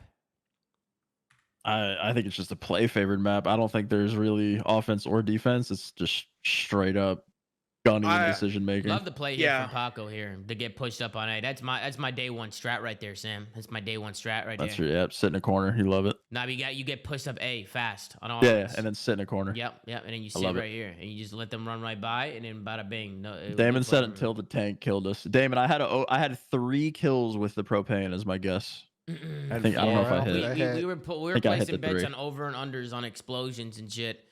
I was not a fan in the overs club. I think my bet did not hit. But quick offense here from New York, and then you can see Optic. They do it right back going into the next round. We can kind of see how they played it out. I didn't want to show every offense since it was like 6 offenses in a row because it just didn't want to show all of them. I feel like you guys would be sitting here. They all look the same. But this round right here, you can see how Optic plays it. Couple nades go down. Shotzi finds one with his grenade. Paco finds Shotzi. Shotzi finds Sid. Now it's a 3v3 situation. Bombs down, and I think Optic, they just end up trying to get this bomb and working over towards B. You see New York, they actually get aggressive on the defense. They try to make plays in this round. Look at the Bulldog. He was playing through like bottom blue and like trying to get active underground, but they ended up sniffing him out. AG does a good job just getting pushed up into NYSL spawn. Kenny was able to sniff out Kismet, and this one ended up being a 3v1. Some of these rounds weren't even close. I feel like a lot of these offenses were just going by really quick. And they were kind of just like finessing each other. This is where things got interesting. Shotzi almost clutches the 1v2 in this round. So you can see Bruce, he throws the trophy down B Street. We know how important B Street is on this map. Bruce is going to hold it down himself. And you see one guy, it's going to be AG. He gets blooded. 3v4 situation. NYSL, they end up trying to slow play this a little bit. Dante finds another one onto Kenny. But it's Dashy who jumps underground. He's able to try and level it out. 2v3. It's going to be Ant who's left in a 1v2 here. You see Ant, he finds one. He's left in a 1v2. I think it's Bruce who goes down. He gets shot in the back here, I think. He didn't expect the guy to be in his spawn. It's a good route from the Bulldog going underground, wrapping all the way around. Finds one. Big plays there. We'll go to the Pret. Apparently, Pret had a blow-up glitch. I see people in the chat saying he had a blow-up glitch. It's not really a glitch. I just think the game's just broken, right? There's a lot of shit that explodes on this map. The further away you are from the propane tanks, the more damage that it does. Yeah, I guess that is a glitch, right? Like at the end, it is kind of a glitch. But yeah, the farther you are from a propane tank, the more damage you take. You basically die if you're far from it, and if you're standing on top of it and it blows up, you won't die, which literally makes no sense. But that's just how it is. And he tries to get active here. Do you think Ant would have clutched this if he didn't get stuck? Right, if he would have jumped top 3, I don't know if Kismet would have saw him jump to his right, and I don't know, he might have been able to clutch it. He almost clutched that right there. York's reactions are saying like whoever was second was one shot as well. No, he did. He almost died, bro. Like, Ant snapped her. I thought for a second he was gonna clutch it. Look at the snap here. Finds one, snaps onto the second. He zapped him with the rival kills quick at that range, bro. So he almost killed him there. But NYSL, they win that round. They go up 3-4. And then in this one, this is the first defense that we see. It comes right here. NYSL, they get pushed up on the A bomb site this round. I always get sketched out playing around propane on defense, bro, on this map, because I just feel like I'm going to get blown up at any second. But NYSL, they take the risk. They get pushed up A side. You have one guy holding the street, and it's Dante who actually opens things up with a first blood. You can see NYSL on defense, they're pushing this. Like, they're not holding. Like, they're going for it. AG's able to find a blood, but it's good plays from Paco to come in and pick up this trade. And then Dante, he finds another one on the street. Now it's a 3v1. Make that a 2v1. Brucey was by himself with 45 seconds left, but he ultimately gets taken out. Skies actually just chowed him here, which I was like, damn, if Skies would have lost, that could have been a 1v1, but Skies is feeling confident. He also tweeted that he was on his bullshit, so maybe Skies is feeling right now. You know what I mean? Then Optic, they go back over to the defense. They're able to do the same thing back. Good plays from Shotzi here. Little off angle from him. Throws the tactical out. He actually tries to get aggressive through the smoke, but you can see Kenny just throwing those shots down through smoke. He's able to find another one. It's a 3v1. Quick defense from Optic. Last guy's the Bulldog. Really not much he can do there. 4-5 round. This actually gets sent to a round 11. Optic go to full-on B street rush here, which I thought we would see more. Isn't that... How come teams aren't doing this like almost every round? I thought that was the main strat on high rise, like get B street control. Nah, underground was a little bit more important, I'd say. Underground? Yeah, there was a lot of predominance on underground throughout this entire game. I think B street was kind of just like a bang out strat kind of thing. Sam, I don't like it. Most people just rain nades down on that street because you can get you can beat them to that right side of the map on the defensive end. Out of Caesar by That's the an way. absolute risk reward play from Caesar because he fucks it up. He falls through the. I think Optic ended up getting a trophy down, but I don't even think New York opted to like stack nades on that part of the map this round. So it's just kind of the way it works, I guess. Yeah, you can see Skies. He tried to find a little angle in the back of the spawn, like inching up through the outside of the map. Did you guys peep that? Mm-hmm. Bro, I would be so scared to fall off there. I think there's like on those windows, there's like I don't know how to explain. Like the ledge is basically extended. Yeah, the ledge is is the same way in extended 2009. Yeah. Okay, that's interesting. That's scary though. That's scary if you're floating in the air like that, especially on like the big stage. Like if you fall, bro, you're kind of costing. That's fine. You farm clays in the chat. You keep it moving. Farm some clays and shit. I like that. This right, you see the Bulldog. He tries to get him off bomb, but Shotzi makes a great play here. Look, Shotzi jumps down, finds one, and absolutely finesses him there. So, doing a good job there, forcing around 11, gets the bomb down, able to play his life, finds the kill. Round 11, here we go. And I think the biggest thing here was off the rip. Dante just wins a big 1v1 on the street. He just squares. He just catch Dashy to Chow. You know he wants it. Yeah. He squares up. You can see number 6 on the mini map. It's Dante. He runs back to the street and he just chows it. He shimmies the corner. He chows it. He finds one onto Bruce. That's gonna make it a 4v3 situation. And then I think Optic, they slowly just go down. I think they team shot him. Caesar in the chat. They might have team shot him. They might. Yeah, Caesar said bait and switch. I think they team shot at him. He made a blue shot. That's some good chem out of you and your air right there. Great chem there. Because Brucey was fighting that street by himself for majority of the map. So Optic might need to reevaluate that. I don't know if they should be leaving Brucey there alone.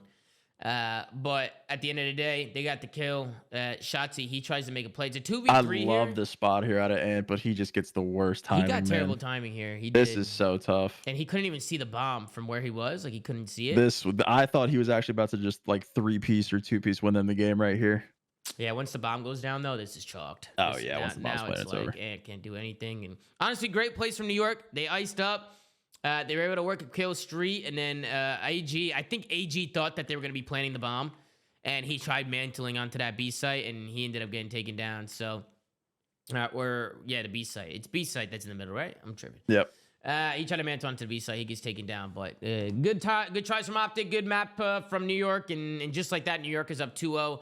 Any final thoughts on the map 2, guys? Any final thoughts? No, mixy map. I liked watching the high rise. Me too. It was a different map, so I was Did all for Optic it. veto Invasion?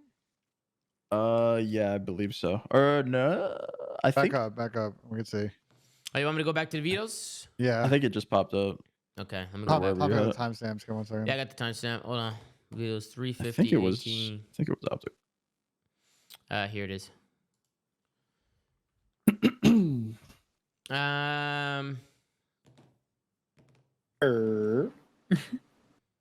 Well, New York vetoed what? Invasion. Yeah. Okay. I don't know. I would The expect Skid Row was Optic left over and to get not picked. play high rise. I don't know. For some reason, like high rise to me is sketchy. Like it always has been in my eyes. Like it's never been like the straight up map, and I would expect Gimmicky them, map. Yeah, I for would sure. expect them to want to play straight up maps. Like they have talent to play them. Those are myself. But... So New York picked high rise because they're Team B, right? So they picked map. Yeah, but that's what I'm saying. I would expect Yeah. them to get rid of it. Like if I'm Optic, I'm getting rid of high rise. Like it's a gimmicky map. Yeah, they ended up keeping that one in there. I don't know. You think it's a gimmicky map, Pat? What, from the explosions? Always and have shit? thought. Yeah, I mean, there's just so much that can happen on high rise, bro. Like, Anything is clutchable in high res. yeah. Yeah, no, I can't really disagree with you there. But let's hop into the map 3. We hop into the control.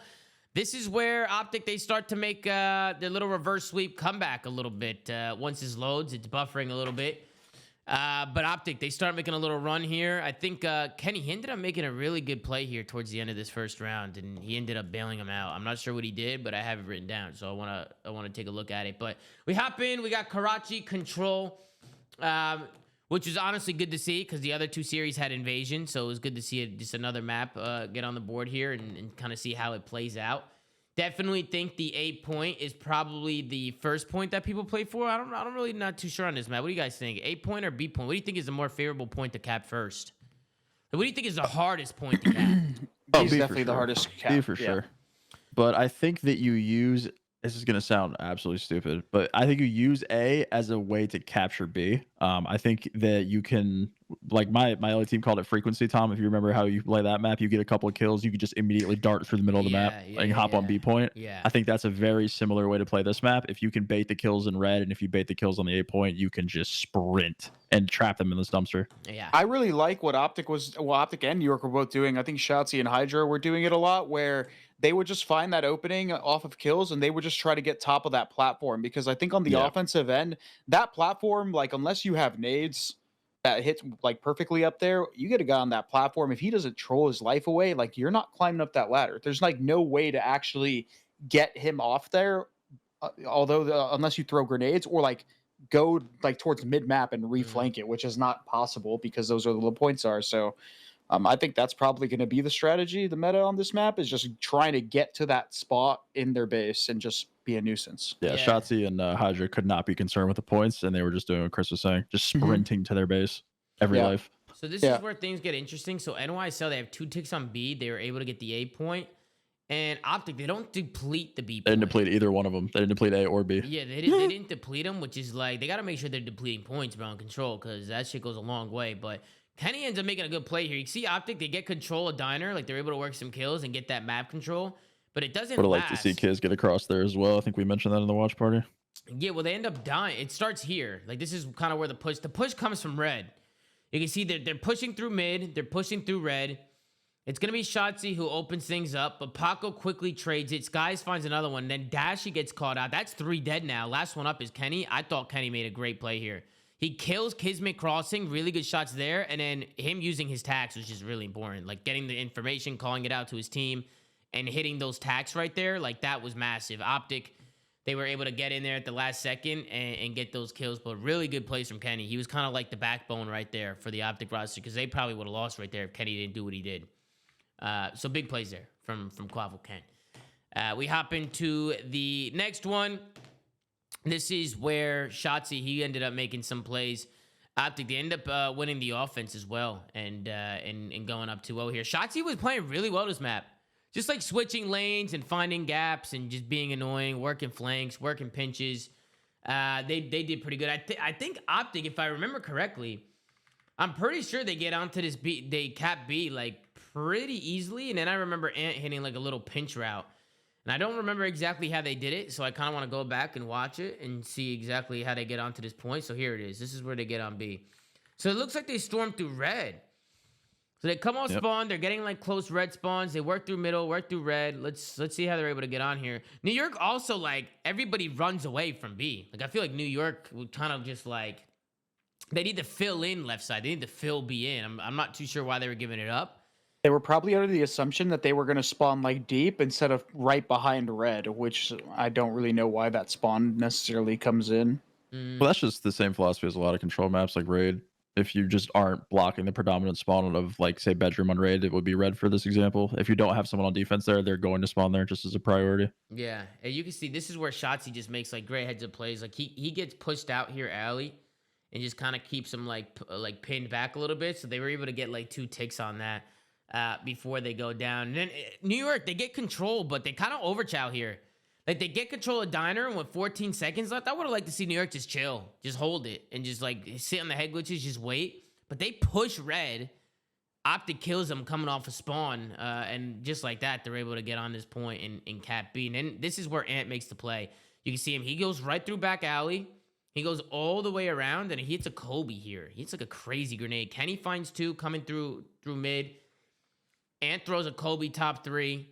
Down he goes, Skies is out, and then Ant just plays a little off angle here while his teammates stack 8 point and just being an absolute nuisance. Great plays coming in from Optic. I thought this was well played here. I like the route from Ant after they cap B. I like the pinch there. The little flank, bada bing, get the nade top 3. Kenny with 2, stack the point. Optic up 2-0. This is Optic's map to lose. Now the next 2 rounds go to lives, which was interesting. So New York, they were just able to whittle down Optic's lives throughout this round, and then Optic was able to do the same thing back to New York on the next round, where it was just kind of just, it went to lives, which I'm not really too sure why that happened. Usually it just happens if there's like a lot of contests going on, and just so people aren't really getting ticks. Just trade after trade after trade. It was mix at A, and nobody capped it quick, and it's just like, it's bleeding a lot of lives before you get to the B stage of this. Yeah, we don't need to spend too much time on the rest of this control. We can go towards the end of this here and kind of see how it played out. Because Optic does win it on an offense. And they were able to get 2 ticks here. You can kind of see how they set up their push through red again. Pred is there. He's able to find 1. Couple trades go down. And at this point, like, if you're Optic, you just got to try and stay alive here. I feel like Kenny lost composure right there because his teammates are pushed up. And he gets killed on like off a cut. So he probably lost it right there. But Dashy with a big 2-piece. He's able to find 2. I think it's Ant who's trying to stay alive here. He finds 1, gets another guy 1 shot, and this is where Kenny's able to find 1, and it's just nonstop trades. It's a 2v3 in favor of Optic Texas. Dante makes it a 2v2. Situation is just so. It was just chaos. It was just complete chaos. Because of how close they keep spawning and how they all just keep piling in the like back alley. And I made a joke like on Twitter that's like watching like Atletico Madrid, just like parking the bus and hoping that like just throwing numbers at it's going to work, and eventually they run out of lives, run out of trades. Bada bing, bada boom. Optic closes things out. Yeah, no, they close it out, and yeah, again, just a lot of trades. You're right, Ben. They spawn close. Like, they just spawn. When like, they killed Kenny here, when Sib killed Kenny there, I thought they probably were going to clutch up, just because like Kenny dies in a position where it's like he's not expected to die. He's coming around a corner. He's like, oh, I'm going to reinforce my teammates. And then he just gets picked by Sib on a heady when his teammates are right there. Yep. 7K map out of Dante. Yep, 7K map, 34 and 25. What a map from Sib. I mean, he just went absolutely insane. Good map from Ant and good map from AG. Ben, I think you said you want to see the sub duo from Optic turn up, and then they had this map here. So this was a good map for them to clutch up and send this to a 4th map. So any final thoughts on the control, guys, as we head into the 4th map? We got a couple maps left. I liked watching it. Karachi controls a dub. Yeah, Karachi's an entertaining one. Yeah, I agree. Karachi is a good one. I liked watching Karachi more than Invasion personally. But I don't know. It's just way more mixy. You just get they're just running at each other for sure. Yeah. So I want to tune in to the first P4 because this is where Optic make the first big mistake. Back and forth, trading rotations, right? This is where I saw the first mistake. Optic die out of the Burger Hill. Brucey, he gets pinned down. He gets absolutely his wig gets taken off by those are good shots by Dante right there. I'm telling you, bro, he was winning unwinnables the whole series. But as soon as Brucey falls there, now it's like, dude, like, oh my god, because now I actually don't. Do they have a trophy in Hill? I don't think so, right? I think the trophy got popped at that point. I'm not sure. I don't When he believe swings so. I don't see any. I don't see a trophy there. I don't know if it got killed or they just didn't throw on. Maybe that's why AG was challenged, just so they couldn't get pushed up and throw nades at him. Maybe that's why. Because if there's not a trophy there and nobody's holding your front, you kind of have to chow, right? If you don't have a trophy, like you're just gonna get. Nah, I'm smoked playing by that. dodgeball, bro. It depends on the. It actually depends on where you throw your Dodgeball, nades. yeah, not true. It depends on where you where throw your your average nades. dodge a Joe's nade. ass fucking dodgeball, But bro. I thought this was a good opportunity for Optic to like really build a lead, like them rotating, like it was going back and forth, pretty much a tie game. They're going to a hill, which is pretty much a full 60, and you can chain it going to book. Like I thought Optic I thought that was a pretty big mistake there because New York, they get in there, and now instead of it being 70-point lead, 60-point lead for Optic, it's New York taking the lead here. So a little bit of a misplay, but then we go into the book hill. And again, I think Optic initially, they get most of this time. I mean, they're the ones with the spawns. I know New York did break in here and through front, which, how do you guys feel about this setup from Optic? I loved it personally. The one flaw is the They bait did and get switch. broken. The bait and switch mid haul is the one flaw to this hill. I would have liked to see maybe AG get a little bit more proactive on the burger side of the map. I'm not sure if it like messes up spawns too bad because I think that Esky spawn is super sticky. But if AG had worked his way to P1, maybe got shots on the guys in mid haul as opposed to letting them kind of bait and switch. I think it would have worked out a little bit better. I feel like, I don't know. Personally, I feel like AG they were kind of far from each other. Like they kind of just hit right through mid and just used their numbers. Like if AG was closer, like if you're, I think if AG.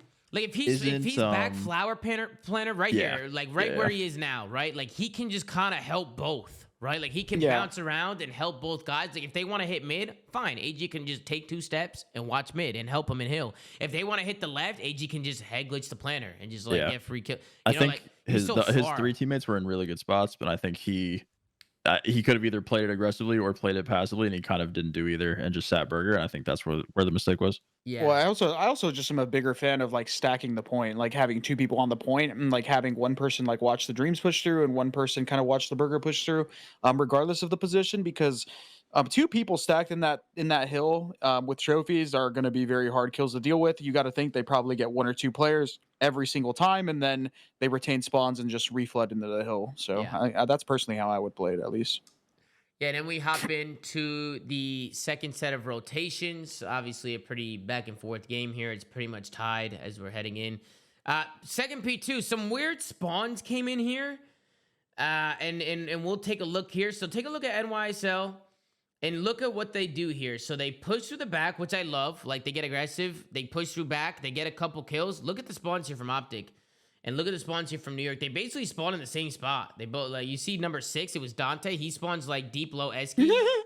Then Optic spawn right there next to him. And now Optic's just trying to flood through front and bada bing, bada boom, New York break it. But honestly, that's a good break from New York. That was clinical. It was, but it also just doesn't make sense on the Optic end because I've seen it in other series where you're spawning, like people spawn back plane, like right underneath the ladder. They mantle up and then they just hit plane. That's where we thought they were going to spawn. I think in the watch party we were like, oh, they're going to spawn plane, and then whenever they spawned out back Esky, we were like, whoa. Yeah, and I love the play here from Kismet. He gets low plane, nobody sees him get here, right? He gets 1 onto Bruce, and then watch this. He throws these little jiggles just to kind of keep Kenny entertained for now until his teammates can storm through the front and get these kills, and then bada bing, bada boom. What a break from New York. Just good teamwork there. Kismet gets the blood. He gets the information, plays his life, and kind of just distracts Kenny. And Optic, they got broken down right there. So really good break coming in from New York. It's a yellow card. Yeah, So somebody said that. Somebody said they were Nah, yellow card. It is not snaking. snaking. Yellow bro. card. Wait, saying it's a yellow people card? actually think that's snaking? Nah, that's not snaking. Bro, he's on a ladder, guys. That's not snaking. That's just fucking easy. That's bro. what we Bro, call like, good form. That's finesse. He's just finessing on the ladder, bro. It ain't no snaking. He ain't laying down and standing up behind a head glitch, like pop-up glitching. But that was in other CODs too. You could go on a ladder and like poke up. Now you can shoot from the ladder. That was a genuine good play. That was a good play, guys. We got. I like how safe New York were trying to play this. If you notice how they just held dreams for so long and then waited for their player off scrap time to pinch. This ended up getting them these spawns. for this hill. Oh, you're talking about who? You talking about? So look how New York play this on the rotation. If you notice, they'll get control of like Dreams here off the rotation. It's before this hill pops. You guys are you're a little bit ahead on the VOD. Okay, I'll back up. Yeah, you're a little ahead on the VOD. I'm waiting for this fucking VOD to catch up because the stream is delayed. I see them they're pushing through Dreams right now. Yeah, they get control of Dreams. They take look, number 8, number 6. They wait here. Number 8's just like in a hold position. Caesar's gonna get here. They're gonna wait. They're gonna take their time. And then this is where I said Shotzzy won them the game because although Kenny I think had a good map, you're gonna see Shotzzy end up winning them the game by winning multiple important engagements for his team. Because New York were set up to basically break this and potentially hold the book hill when Optic should basically chain it. You'll see right here. Shotzi's going to win multiple important gunfights. He gets one right there on the pincher. Then New York ends up breaking around the back, and here comes Shotzi. He's going to win 2 important gunfights. That's going to prevent this this flip from coming in. You see that? No, those good shots from Shotzi too. Those are really nice shots there. And then Pred, he gets the dream spawn. He gets taken out. I mean, they're still putting pressure on it though. New York. They're staying aggro here. Those terminal spawns are coming in. Kismet's reading them. He ends up getting taken down by Shotzi again. I mean, Shotzi just going massive. Like that. If he doesn't win those fights, like this potentially gets a little sketchy. But he's picking these players out of these spots that are blocking spawns for next. Yeah, this is kind of where Optic chain as well. I mean, this is really really good plays here. I mean, Shotzi he finds a few kills. Optic are able to get a lot of time on P4. And then they're able to hold those spawns, and like Chris said, those kills from Shotzi, it keeps the flip from coming out, and they remain they keep those spawns and they close it out. It's good plays from them. I mean, there's no way they're getting broken on here, bro. There's 35 seconds left. They only need 15 seconds to win, and they're on one of the most unbreakable hills in the game. So it's good plays. Kenny actually ends up closing it out with streaks as well. Kenny, 30 and 17. Nobody on his team even broke 20 yet. And this guy's got 30. I mean, that is tippable from Kenny. He looked great today. Cam was the best player today on OP. Yeah, you can take a look at the final scoreboard here. Almost 5,000 damage from Kenny. On the other side, Paco with a rough map. You don't see that often. You don't see Hydra having tough maps like that. So they shut him down here in Terminal. It is more of an AR heavy map. We should also 3 minutes of hill. Yeah, I was going to say tip Bruce with a 15 and 15 with 3 minutes in hill is respectable. 3 minutes in hill from Bruce is also very, very tippable. I feel like that's kind of like his role at times, man. It's just like soaking hills. Imagine if he didn't die at that hill. He would have had like 3 minutes and he would have had like 3 minutes and 45 seconds or something. He would have had some crazy hill times. But let's hop in to the map number 5. This is Terminal S&D. Unless you guys have any more thoughts on that map. Pat, you had any thoughts on that map or no? I mean, I'm glad that Kenny decided to be a superstar for Optic because otherwise they're lacking one, Tom. I've been saying it, man. I'm going to keep saying it until I see something. Rotation like that. He won the rotation, Pat. Everybody could make one play. I could see Ben J out there making one play. I could see Ben J He doing shots his that. number 1 hater, bro. He shots his number 1 hater. He really is. Well, I like Shotzi. Give him his flowers, Pat. He made hella good plays on that, bro. Yeah, You like I mean, Shotzi, bro, there's a lot of people that make good plays. That doesn't mean they're superstars. This might not be like role players do their job. This might not be the best time to bring this up, but Optic trolled right here. I don't know what the fuck this was, bro. They trolled a couple of times. They trolled a couple of times. Shotzi and Dashy do the hardest thing, or do the hard part. They get a 2v4 down to a 2v3 or a 2v1. So they immediately are left by their other lowsome. They're working together. They're able to find 3 kills. So initially, you're thinking Optic's going to lose a round, but Shotzi and Dashy do a great job getting it to this point. Now, with 20 seconds left, I'm not sure where they were going here. I'm going to be honest. Ant runs Hall, and then he dies, and then Kismet just runs. Well, I don't know why he ran Hall. I don't know. So I was ordering food during this round. What the fuck happened? Yeah, I just saw that. Did you see that? Crazy, I wrote this down instantly. I was like, bro, what? Like, you know one guy's playing A at all times because at this point, they don't know where they're going. And they get these 2 kills so fast. It's like, boom, right there with 20 seconds left, you hop on a bomb instantly, bro. Like, just hop on a bomb, get it down, and just trust Bruce to get the trade. Like, make Kismet overextend and have to shoot you off bomb, or just get it down, play your life, 2v1 situation, hold a crossfire, and you're done. But Shotzi ran out. He died Hall, and now Bruce is kind of just like, fuck, he's fucked here, bro. Like, Bruce can't do nothing. He's screwed. He gets taken down. He tries to go on a bomb site, and the Bulldog, he's reading it, man.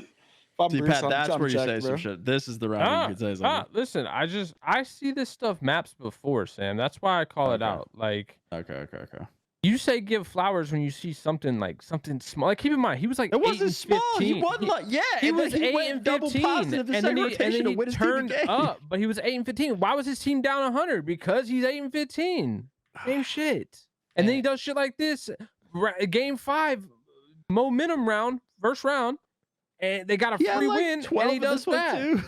Yeah, no, he's frying this map out until by the end. I mean, yeah, he started baiting after he realized he was fucking up. Jesus fucking Christ. He was fucking up, running out hall, leaving Bruce in shitty situations. Because he I makes a would really never. good play here. He makes a good player. So he gets the info. They spot him here.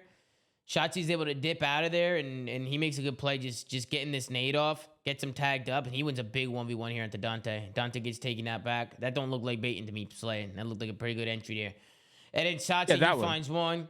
And then now it's left on the Bulldog. Shotzi readjusts his position. Boom, takes down another one. So he gets the info, plays his life, and is able to find a couple kills. So Optic, they're able to tie it up at 1. This round, Sam, they do the Sam LaRue strat here, bro. They just force themselves through plane, bro. Sam, that's what you love, bro. Got that shit. Yeah, you can see it's the only way, bro. That's what they end up doing, man. So you see Shotzi, he's wiggling through plane here, throwing some Hydra Trolls here. You said Paco Trolls here? I'm pretty sure this is where he smokes. I don't know if he knew he had a smoke or why he smoked it. I think he thought he had a stun. He had to have thought he had a stun. Crazy. Yeah, he was like, wait. What? Yeah, the smoke is insane. The smoke is insane. If he had a stun here, there's a crowd crazy for like, sure. Bro, I'm not gonna lie, that almost looked like he's going for a TikTok play because he did have Kismet, I think, back there with him. He probably could have helped him, or was Kismet underneath? I think his is underneath. Kismet was underneath. Yeah, so he was solo holding it. So he just tried to go for like some New York players highlight in the play, chat, dude. so maybe they can back up if that was an intentional honestly, there's no way. I'm not gonna lie. If Kismet is underneath, the smoke makes sense now. If he's on, yeah, it could, yeah. Because he knows. Maybe Paco was trying to make a hero play. Let's be honest. When you're laying in plane, you're not gonna get slid on by one guy. That's not gonna happen. Like you're in a one and done spot if you're by yourself in plane. Yeah. Like you're gonna get one and die, or you're not gonna get anybody at all. Or hopefully they troll and you just two-piece. They line up, you two-piece them, yada, whatever. I think he threw the smoke down to try and bro, make if he had a stun, he gets a 3-piece. If he had a knife, imagine him with a knife in that situation. Forget it, bro. That's why they got GA'd, but. 2-1 round. Let's hop in. NYSL. Do they run right through? They run right through mid library this round. Look at this. No smoke either. No they just smoke. hit that no. bitch. But where is Optic? Look, what are they looking at? Nobody's watching. Are they mid-map. double in plane? Are they They're double plane and plane? double Yeah, Esky. Nobody watched mid map from Optic. Nobody. They didn't even look at it. Like Optic, look, NYSL got to B bomb without even shooting at anybody. They didn't even shoot at no one. And then Paco was able to find one. Now they have the numbers. They have all the bomb control. And Optic's fucked at this point. At this point, the Bulldog's just doing his thing up there. You know what I mean? There's nothing you can do there. But a little bit of a misplay there. Just tossing the NATO. I don't know. I thought that was a misplay. I don't think mid map should just be wide open. That's just an unfortunate fucking blind counter, if we're being honest. They just tried to blind counter play, and New York just happened to hit double mid while they weren't looking at it. That's just a tough round. Right here, I thought Ant made a really good play here. I thought Shotzi made a great play. So I don't know how he gets there, but you see him with the bomb. He's able to get tucked low AC. Now, the only thing that made me nervous about this play is that he has the bomb. He has bomb in bottom AC right now. So I'm like, bro, like, what the hell's going on? But it works out for him because Kenny goes down, Ant finds the trade. And then you can see AG, they get the kill plane side, and they wrap the bomb right through mid, and Ant just gets it down, 2v1 situation, bomb down plane, like, they're chilling. So I thought that was a really good round from Ant. Just kind of get pushed up, make a play, and do what you got to do. Listen, all I'm saying, Tom, is we saw Ant run the bomb 2 in high rise. We saw him go, like, top crane, so chances are at some point he's going to be... Some point, the bro, bomb... You're able to drop the bomb in this game. Like only off like the rip of the round. After a certain period, it doesn't let you drop it. Oh, really? That's whack as fuck. Wait, why? I don't know. That's just how it is. What? Then this round, NYSL, they rush A. Dante wins a massive 1v1 here. You can see Skies and Dante, Sib, they're in a 2v3 situation. If you're Optic, the best thing you could do here is try and use your numbers and break through plane, but it didn't play out as they wanted it to. Kenny, he's going to try and make a play through top ladder. Skies. Like right there, I feel like Kenny needs to be coming up that ladder as the other guys coming on in the plane. You know what I mean? Does that make sense? Like how you know when Kismet was stalling on the ladder, he didn't climb until his teammates chowed. Yeah. Once his teammates chowed, then he climbed, because then it's like Insane chow out of Dante, by the way, to win that. insane chow. Just slid in ego chow. He didn't I even love care. it. He didn't even care, bro. He just went in there. He ego chowed it, and he got the W there. So good win from Dante. Big 1v1 there. That was a massive win right there, because that's gonna put New York tied up. Instead of it being 2-4, we're tied up at 3. Dante makes the play here again. Let's go. Let's take a look here and see what he does, because I have Dante making plays. Good plays here from Hydra. Good route there. He gets pushed out into Book, and I don't know if he ends up finding kills here or gets some information. I think Shotzzy smokes him or like smokes his feet and then kills him. Yeah, or Taco throws a smoke or something. He's just trapped here. He can't go anywhere. Good play from Shotzzy. I think Shotzzy checks his corner. So Paco maybe getting a little overzealous there. He gets pushed up Book, and the rest of his team is kind of just hanging back. But he goes down. So 3v3 situation. You can see Optic. They're trying to make plays coming through plane. They actually get in there, but Dante makes a play through terminal. They don't show it. You get such good timing, bro. But he just goes for it. Yeah, like I think because number 4 was shooting, Dante knew it was open. Because number 4 was shooting, like was shooting a guy Hall. He was kind of being distracted. That was a good place from Caesar to distract there, like to kind of put some attention there mid Hall, because it made Dashy turn and shoot, and it opened up that gap for Dante. So good plays from Dante. Flanks in behind plane, finds a couple kills. They go up 4-3.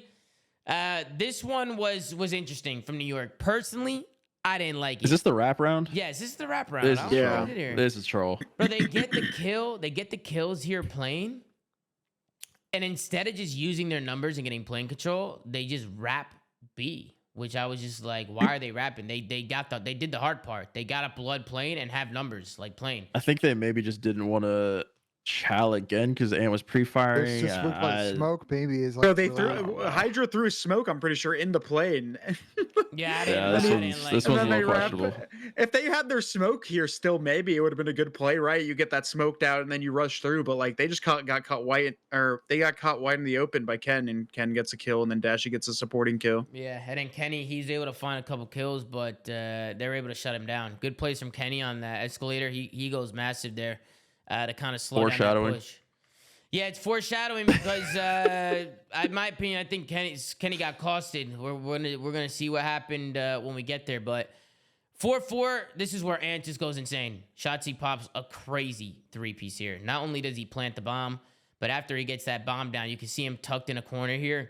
Let's take a look and see what happens next. You can see NYSL. They have to make a play. Ant gets the rush plant down, and this is where Ant starts to bite. So you can see Kenny, he's going to be the first one that falls here. Sibs takes him down, but Shotzzy immediately there for the trade. Going to help Esky quickly get another one there, and then he's just going to jump out like a maniac with that pistol and take down Caesar Skies. Bueno, Caesar, I don't know what you were thinking. You were probably mind blown when he jumped off of Esky like that. Like, that was, I don't know.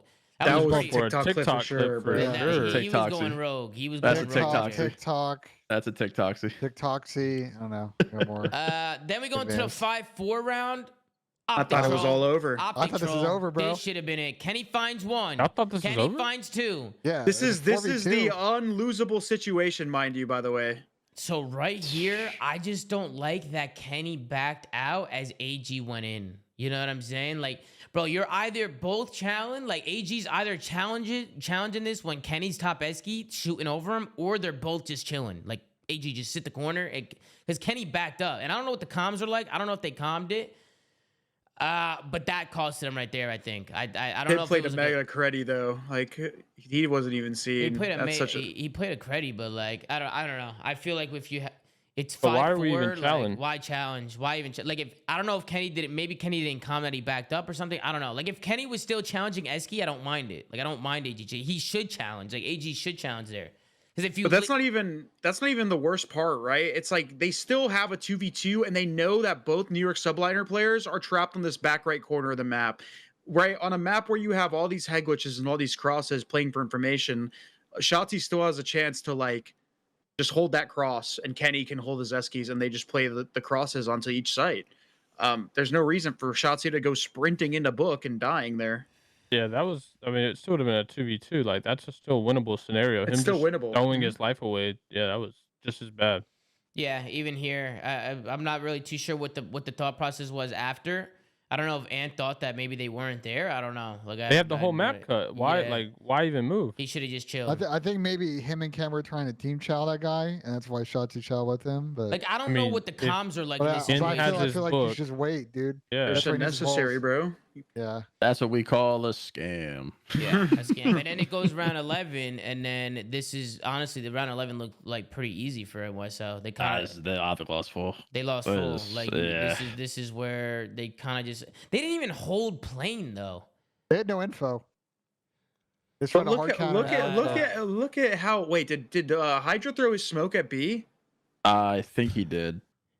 Well, I Playing mean that's probably that's why they were so There was overcommitted there was there. a couple fake smokes in this game from Hydra. Nah, They there's had no to way have- they're falling for the fake smoke, bro. That's There's like a- nah, that's there was like a couple day of one. them. Listen, That There is that's was a like a a day couple day of one one thing, wager. dude. Day one wager play in this game is to fucking fake. They like. I mean, you'll get hit with it sometimes, bro. If a team is like getting mixy on a certain bomb site and they're Yeah, winning a that's lot just- of that's rounds, what it Wait, then I that's wanna- just how can we- S&D goes. Can we bro. go back and see if they like premeditatedly stacked there, or did they rotate off the fake smoke? Can we go back to the Yeah, beginning we of the can round, go- yeah, Tom? we can Yeah. go back, yeah. Let me I think see they here. triple stacked off rip, if I remember correctly. All right, let's see. I think they just went to blind counter a potential did. immediate B hit. Like, Oh wait. Is number 3? Oh yeah, no, they, Egregious. yeah, no. oh my. Listen, Nice. I'm not trying to be that guy. That's But definitely number smoke. 3, if number 3 just plays in red where he originally was and watches that, Wait, like, AG went from bottom AC to he went from Also- bottom AC to heady? B bomb. Yeah, like for what Oh, man. reason? Also, If he stays in a red, if he just watches that hallway cross, he sees them all I mean, crossing. that's it. also- It might that's be a also wall in a how. week. Yeah. Isn't that also how he died last round? He went from bottom red to golf cart and chowed and died. Like, wasn't the exact same play? Maybe. I didn't It see, might I have didn't pay been. attention to his I don't know route. how he He got to did the golf cart, exact Yeah, I but didn't pay play. attention to his route. there's just Okay. no reason to be there. they smoked and we hit 5 with a stun. That's what Kenny said. They smoked and they hit 5 with a stun. Okay, so Okay. so after looking at this too, I but think why would you Optic want should Pred to play. help? I think Optic should play through mid. Like Shotzi clearly sees multiple people there. He sees like 2 or 3 people.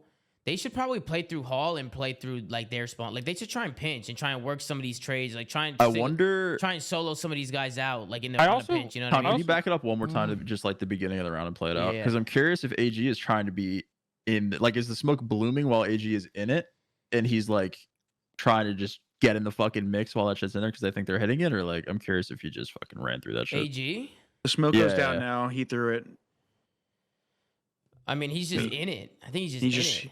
That's what I'm saying. Like maybe he's just trying to like fucking get in the mix if they're either getting hit way, out or don't something. you- Either way, I don't feel you like the guys think strat is Optic- ass. Yeah, don't you Even guys if you're think gonna Optic should play break through B. Hall? Oh, go ahead, Pat. Go ahead. Well, no. I just think even if you're gonna like stack B like that, I totally disagree with completely giving up A and having Shotzi play info.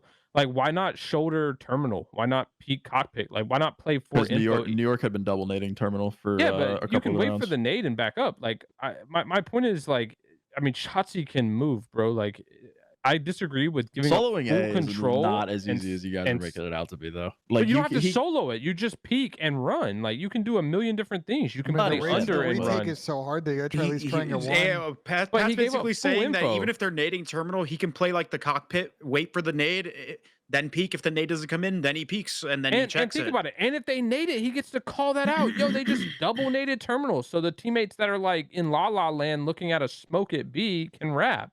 It's the same logic. Like, why give up full control even if you want to stack a site? Like, you still got it's terminal, bro. You still got to play info. This whole map is defensive sided.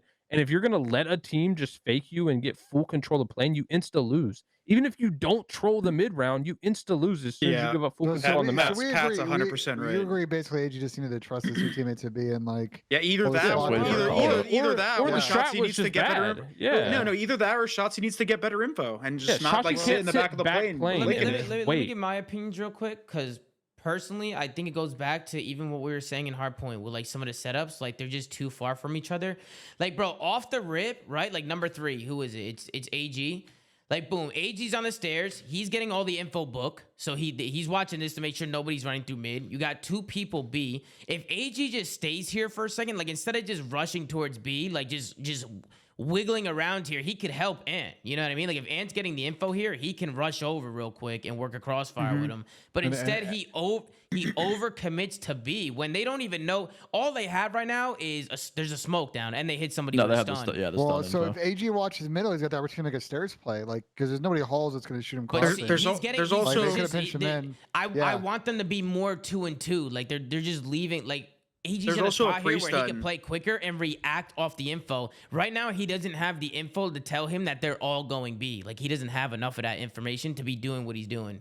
You know There's what I also mean? a pre-stun that they can use. If number 2 or number 3 wants to go for it, they just go towards the front of the plane and they just like stun through the hallway at the head of this desk where Kismet is flying. So You go like they low could, parking lot. things yeah, like they that. can Or do you so could many throw it things from to low get. plane through Dreams. Like you can literally pre-stun this entire area. Yeah, I don't mind Yeah. AG going AC. I like him going AC because that one round that New York just ran through mid and just got a kill. So I like him doing I just this. think either way, them getting faked is irrelevant because their strat was just horrible.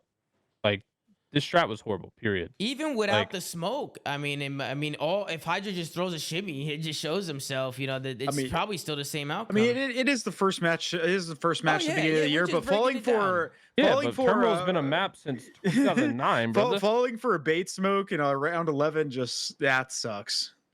Also, bro, like, what the bro, fuck? That's it not wasn't- Nah, bro.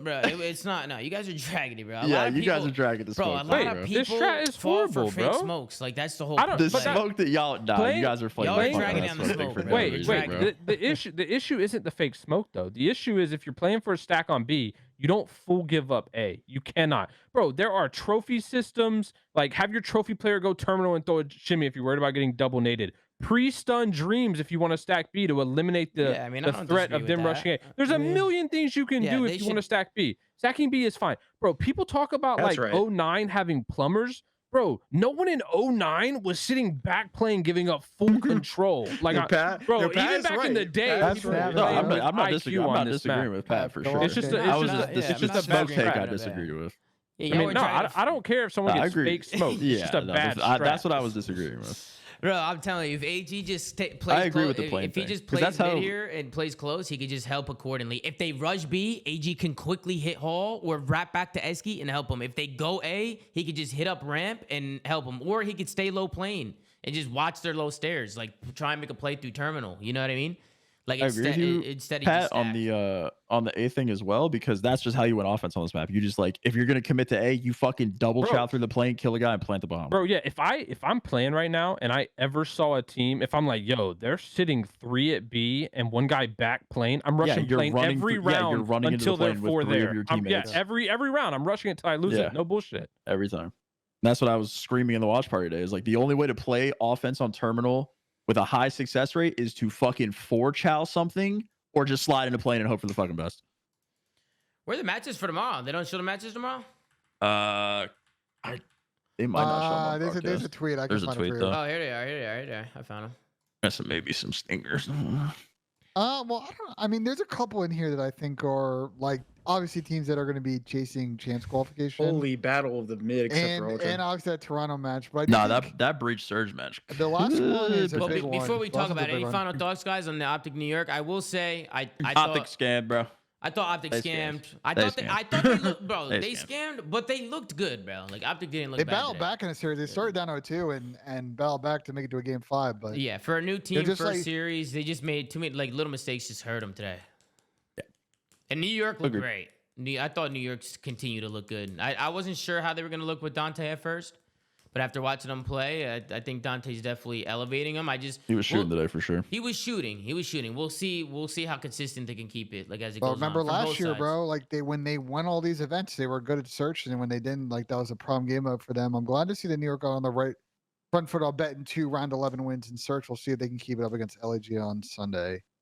Yeah, but let's go through some predictions for tomorrow. So we got Heretics going up against Carolina, which I love. We're gonna see Clay with a new squad, some new faces, right? Got Gwyn in there. Godarex is getting back in there. Real is a big name that a lot of people have been talking really highly about. So he's finally getting an opportunity to show what he can do. And then you got Miami Heretics, which one I think is interesting with Real because I thought maybe Real was gonna go there initially, like with some of the rumors, because of obviously, you know, he gets along with those guys. But or apparently maybe not. But Miami Heretics, this is a new squad. I don't know what to expect from these guys. So I Win think guys, baby.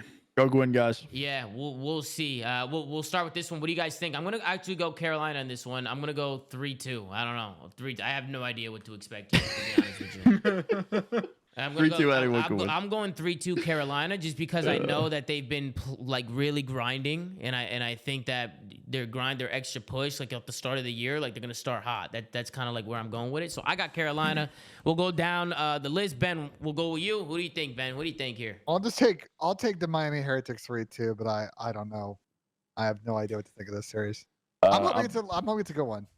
I'm gonna go Ravens as well. I'm not doing a map count because who the fuck knows. I just think Godorek's gonna have a big series. I'll take Carolina. Chris? We got the Gwyn guys. Listen, my boy Gwyn's having a good series. The Gwyn I know guys you're is watching. Miami, right?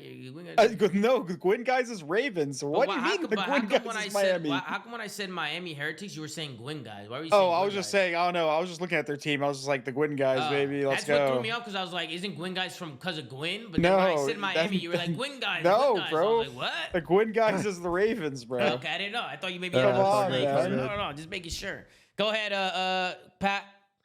I got Carolina 3-0 with a Godorex masterclass. Dang. All right, now we got the Minnesota Rocker going up against Vegas. I'm excited about this one because Vegas, this is Dylan's old team. Minnesota's his old team. So I'm excited to see Dylan come out with that fire, man. And I haven't seen much of Vegas. I've seen I don't a know little shit about either of these teams. Yeah, Minnesota's been really quiet as well. I mean, I see them playing BPL and shit like that, but in terms of like I don't know how good they've been doing in scrims and stuff like that. I've seen like some things, but I haven't watched them play that much as a team. So personally, another coin here, flipping a coin. I really don't know, but I'm gonna lead towards Vegas. I'll lean towards Vegas. I can see Vegas maybe coming out hot and making a statement. But what do you think, Ben? Who do you got?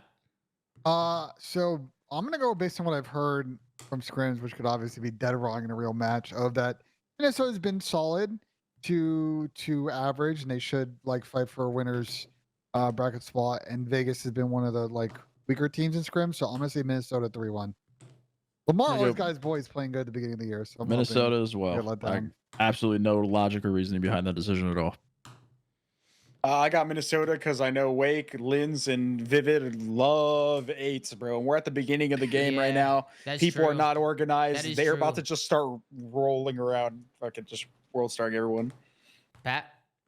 I got Rocker 3-0 with a Lens masterclass. All right, and we got Toronto That's 2 3-0s out of Pat. Quick day. We got LAG versus Toronto Ultra. I got a 3-0. Yeah, not even close. This is 3-0s across the board. All right, Boston Breach versus Seattle Surge. First You think it's a DoorDash DoorDash challenge? Oh, 100%. Hold on. Listen, man. I got my LAG boys back. They're taking one map. I don't know what that is. They're going to take one. You think so? Maybe. Watch them win this shit. 3-1 Toronto. Watch them win this fucking series. They That win. would be crazy. Watch They them win, win that'd this be damn lit. series. That'd be lit. There's They one win. wild card in this series, which is I believe there's like a watch party or party going on at the Toronto Ultra facility. That's so I don't know fire. if it's like last year where they were playing in front of a crowd or if they're going to be in a separate room this year, but we'll see. Because last year I think they complained about. I hope LAG comes out and plays well just for the simple fact that everyone thinks they're going to be a D-tier team, and they're basically a team of full-on M's or people that have been on the Pro League but haven't had like a lot of success, so they got a lot to prove.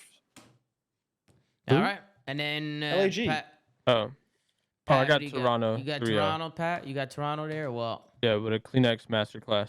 All righty, and then we got the Boston Breach going up against the Seattle Surge. Boston looked good today, man, but so did Seattle. Listen, man. Unfortunately, I think Boston's gonna go down 0-2, man. I think they're gonna go down 0-2 this weekend. I think Seattle looked pretty good today. I was pretty impressed by Seattle. I'm gonna go with Seattle 3-2. I can see it going down to the wire. I can see it being a grueler, but I think Seattle's gonna get the edge. Ben, what do you got? This one's hard. This one's hard. Boston played really good today. They're all hard, but, to be honest. You know, there's some motivation. First match of the season. What fucking server is this going to be on? Texas? God knows what, bruh. Texas? Probably no. It can't be Texas. It's gotta be like It's gotta be like there's like a Idaho server, isn't there? Yeah, but that's way better for Chicago, Seattle. Colorado. Shit, It's gonna be like, I don't is there know like what's a- is there infinitely like a- better is for there like a Seattle. It's not. Chicago, It's not Kansas going to City matter. server? It's going to be invaded pling. It's going to be inflated That's what ping. I'm saying. So it's like, gonna are be we getting ping crazy cheesed shit. here? Who's getting inflated, bro? That's what I'm saying. What the fuck server are they about to play on? Brian saying in the chat, we're talking about Boston versus Seattle is what we're talking about. I'm gonna go with Seattle, but not confident in that pick whatsoever. Play this shit. Yeah. All right. Sam, who do you got? I'm gonna go Seattle as well. Actually, I'm gonna go the 3-1. All righty, Chris. I'm going to go with Boston since everyone's picking Seattle. Listen, I can't see Austin go down 0-2. That'd be tough. Pat. I don't think Illy can play that good back-to-back days, so I'm gonna go with Breach 3-0. Okay. That's getting clipped if they win tomorrow. Hundo P. Yeah, no, we already were special appearances on the New York Subliners Twitter account. You guys see that video? Did y'all watch Wait, that video? or Illy no? had a 2.0. Oh, is that the one where they all tweeted that we all picked Optic? We all picked Optic, and they hit us with the beat drop and stomping Whoa, on us. don't say we all. Don't say we all. I wasn't in that. I did not pick Optic. Can we you didn't pick Optic? quickly? They would have had to edit me out and put like into the Daniel Say tweet. I would say I know it's a long show, but we should talk about Daniel Say tweet. Solid 3-hour show. Wait. Before Chris, we're earlier you gonna said shorten you were them gonna for sure. play dodgeball against a kill streak. Is that what you said? No, against grenades. Against Nades and Burger. Oh, Hill. against nades. I went rogue with the plays today, Sam, because it was open. Yeah, little rogue. I went rogue. This is a long 3 show. hours is a little rogue, but hey, it's all good. Yeah, nah. It's Tomorrow's show might be 4 hours. Nah. We hours just is a took little way too long rogue. on the games. Yeah. To talk about the Daniel tweet. So we started the show and someone like tweeted, Daniel, what's going on with challengers? And Daniel responded, Tom, if you want to pull the tweet that basically, there's an challengers information forthcoming. They were working on stuff in regards to opens. Like they were hoping to have announced it yesterday, but they didn't. And like, Okay, is there anything new that we don't know? He didn't say nothing. No, they basically hinted. literally nothing. Man, They hit didn't the know. pot, brother. Hit the pot. They brother. hinted at a partner, and you already know that would probably face it. So. What All the right, fuck hit is the Pat's pot, brother. thinking? What is that? That's Is Chris it playing dodgeball? dodgeball. Yeah, what the fuck? It's Globo Gym, baby. Yeah, ladies Chris and said he was gentlemen, playing dodgeball. get your I made predictions that reference in. during the show. I said some average Joe's ass. Bro, dodgeball Ben, go and, like, punt. nobody No, I picked did up not on hear it. that. That's a good one, Ben. Yeah, I tried. Get your- I will line up and hit All 7 foot screwed. putt for you guys. Yeah. Don't I'm worry, like me 6.5. too far ahead. 6.5. All right, bro. Get your predictions in. Get the polls going. Ben, don't fuck it up, bro. He's got his slippers on or the dog's out? No, he's got his slippers on. It's big. He's got some new slippers, bro. He's got the Part to he's C got the 11s dogs on. out, I know he's missing it, bro, for a fact. And he's got the But fucking he's Part got to the C slippers 12s. on. He's got Jesus the slippers on right Christ. now. Ladies and gentlemen, shut up, hit the paw. Bet you to see I bet him they stepping crunch up when to they the walk. plate, stepping up to the green, ladies and gentlemen. Those He's gonna shoes let crunch it when he rip. walks. It just he How does he goes put it wide at the right. end? He goes Oh wide. my God, he's cheating Right. and he still misses it. Lord. Oh That was a my 6 and 3. God. Ladies and gentlemen, there is no mod in the chat that added a poll. So it's a fluke. No, they already did the poll. Oh, they already did the poll like an They already hour and a did half it. Oh, they ago. did it They an did hour that shit and a on a half high ago. rise S&D. Oh, they did? Oh, people were saying poll. Everybody was wondering where the poll was. Ben, I way to think- go. You just lost a whole shit ton of channel points. Way to go, brother. Yeah, not my problem. Hey. What the fuck? Imaginary internet points. Like I give a fuck about those. Like, Oh, Damn, he don't care about Run the your outro. bitch. Yeah, it's not my Yeah, problem. bro. Ladies and gentlemen. you're gambling. I mean, ladies and gentlemen, I think that's going to do it for us for the day. 3 but hours. Make sure to like, comment, subscribe. If you watch it on YouTube, anchor.fm/The Flank to check out all the audio sites we're on. And go follow @The Flank on Twitter. Gersh doing a phenomenal job running socials per usual. Take care. Brush your hair. And we'll see you guys tomorrow for another episode of The Flank. Take it easy. Oh my fucking God.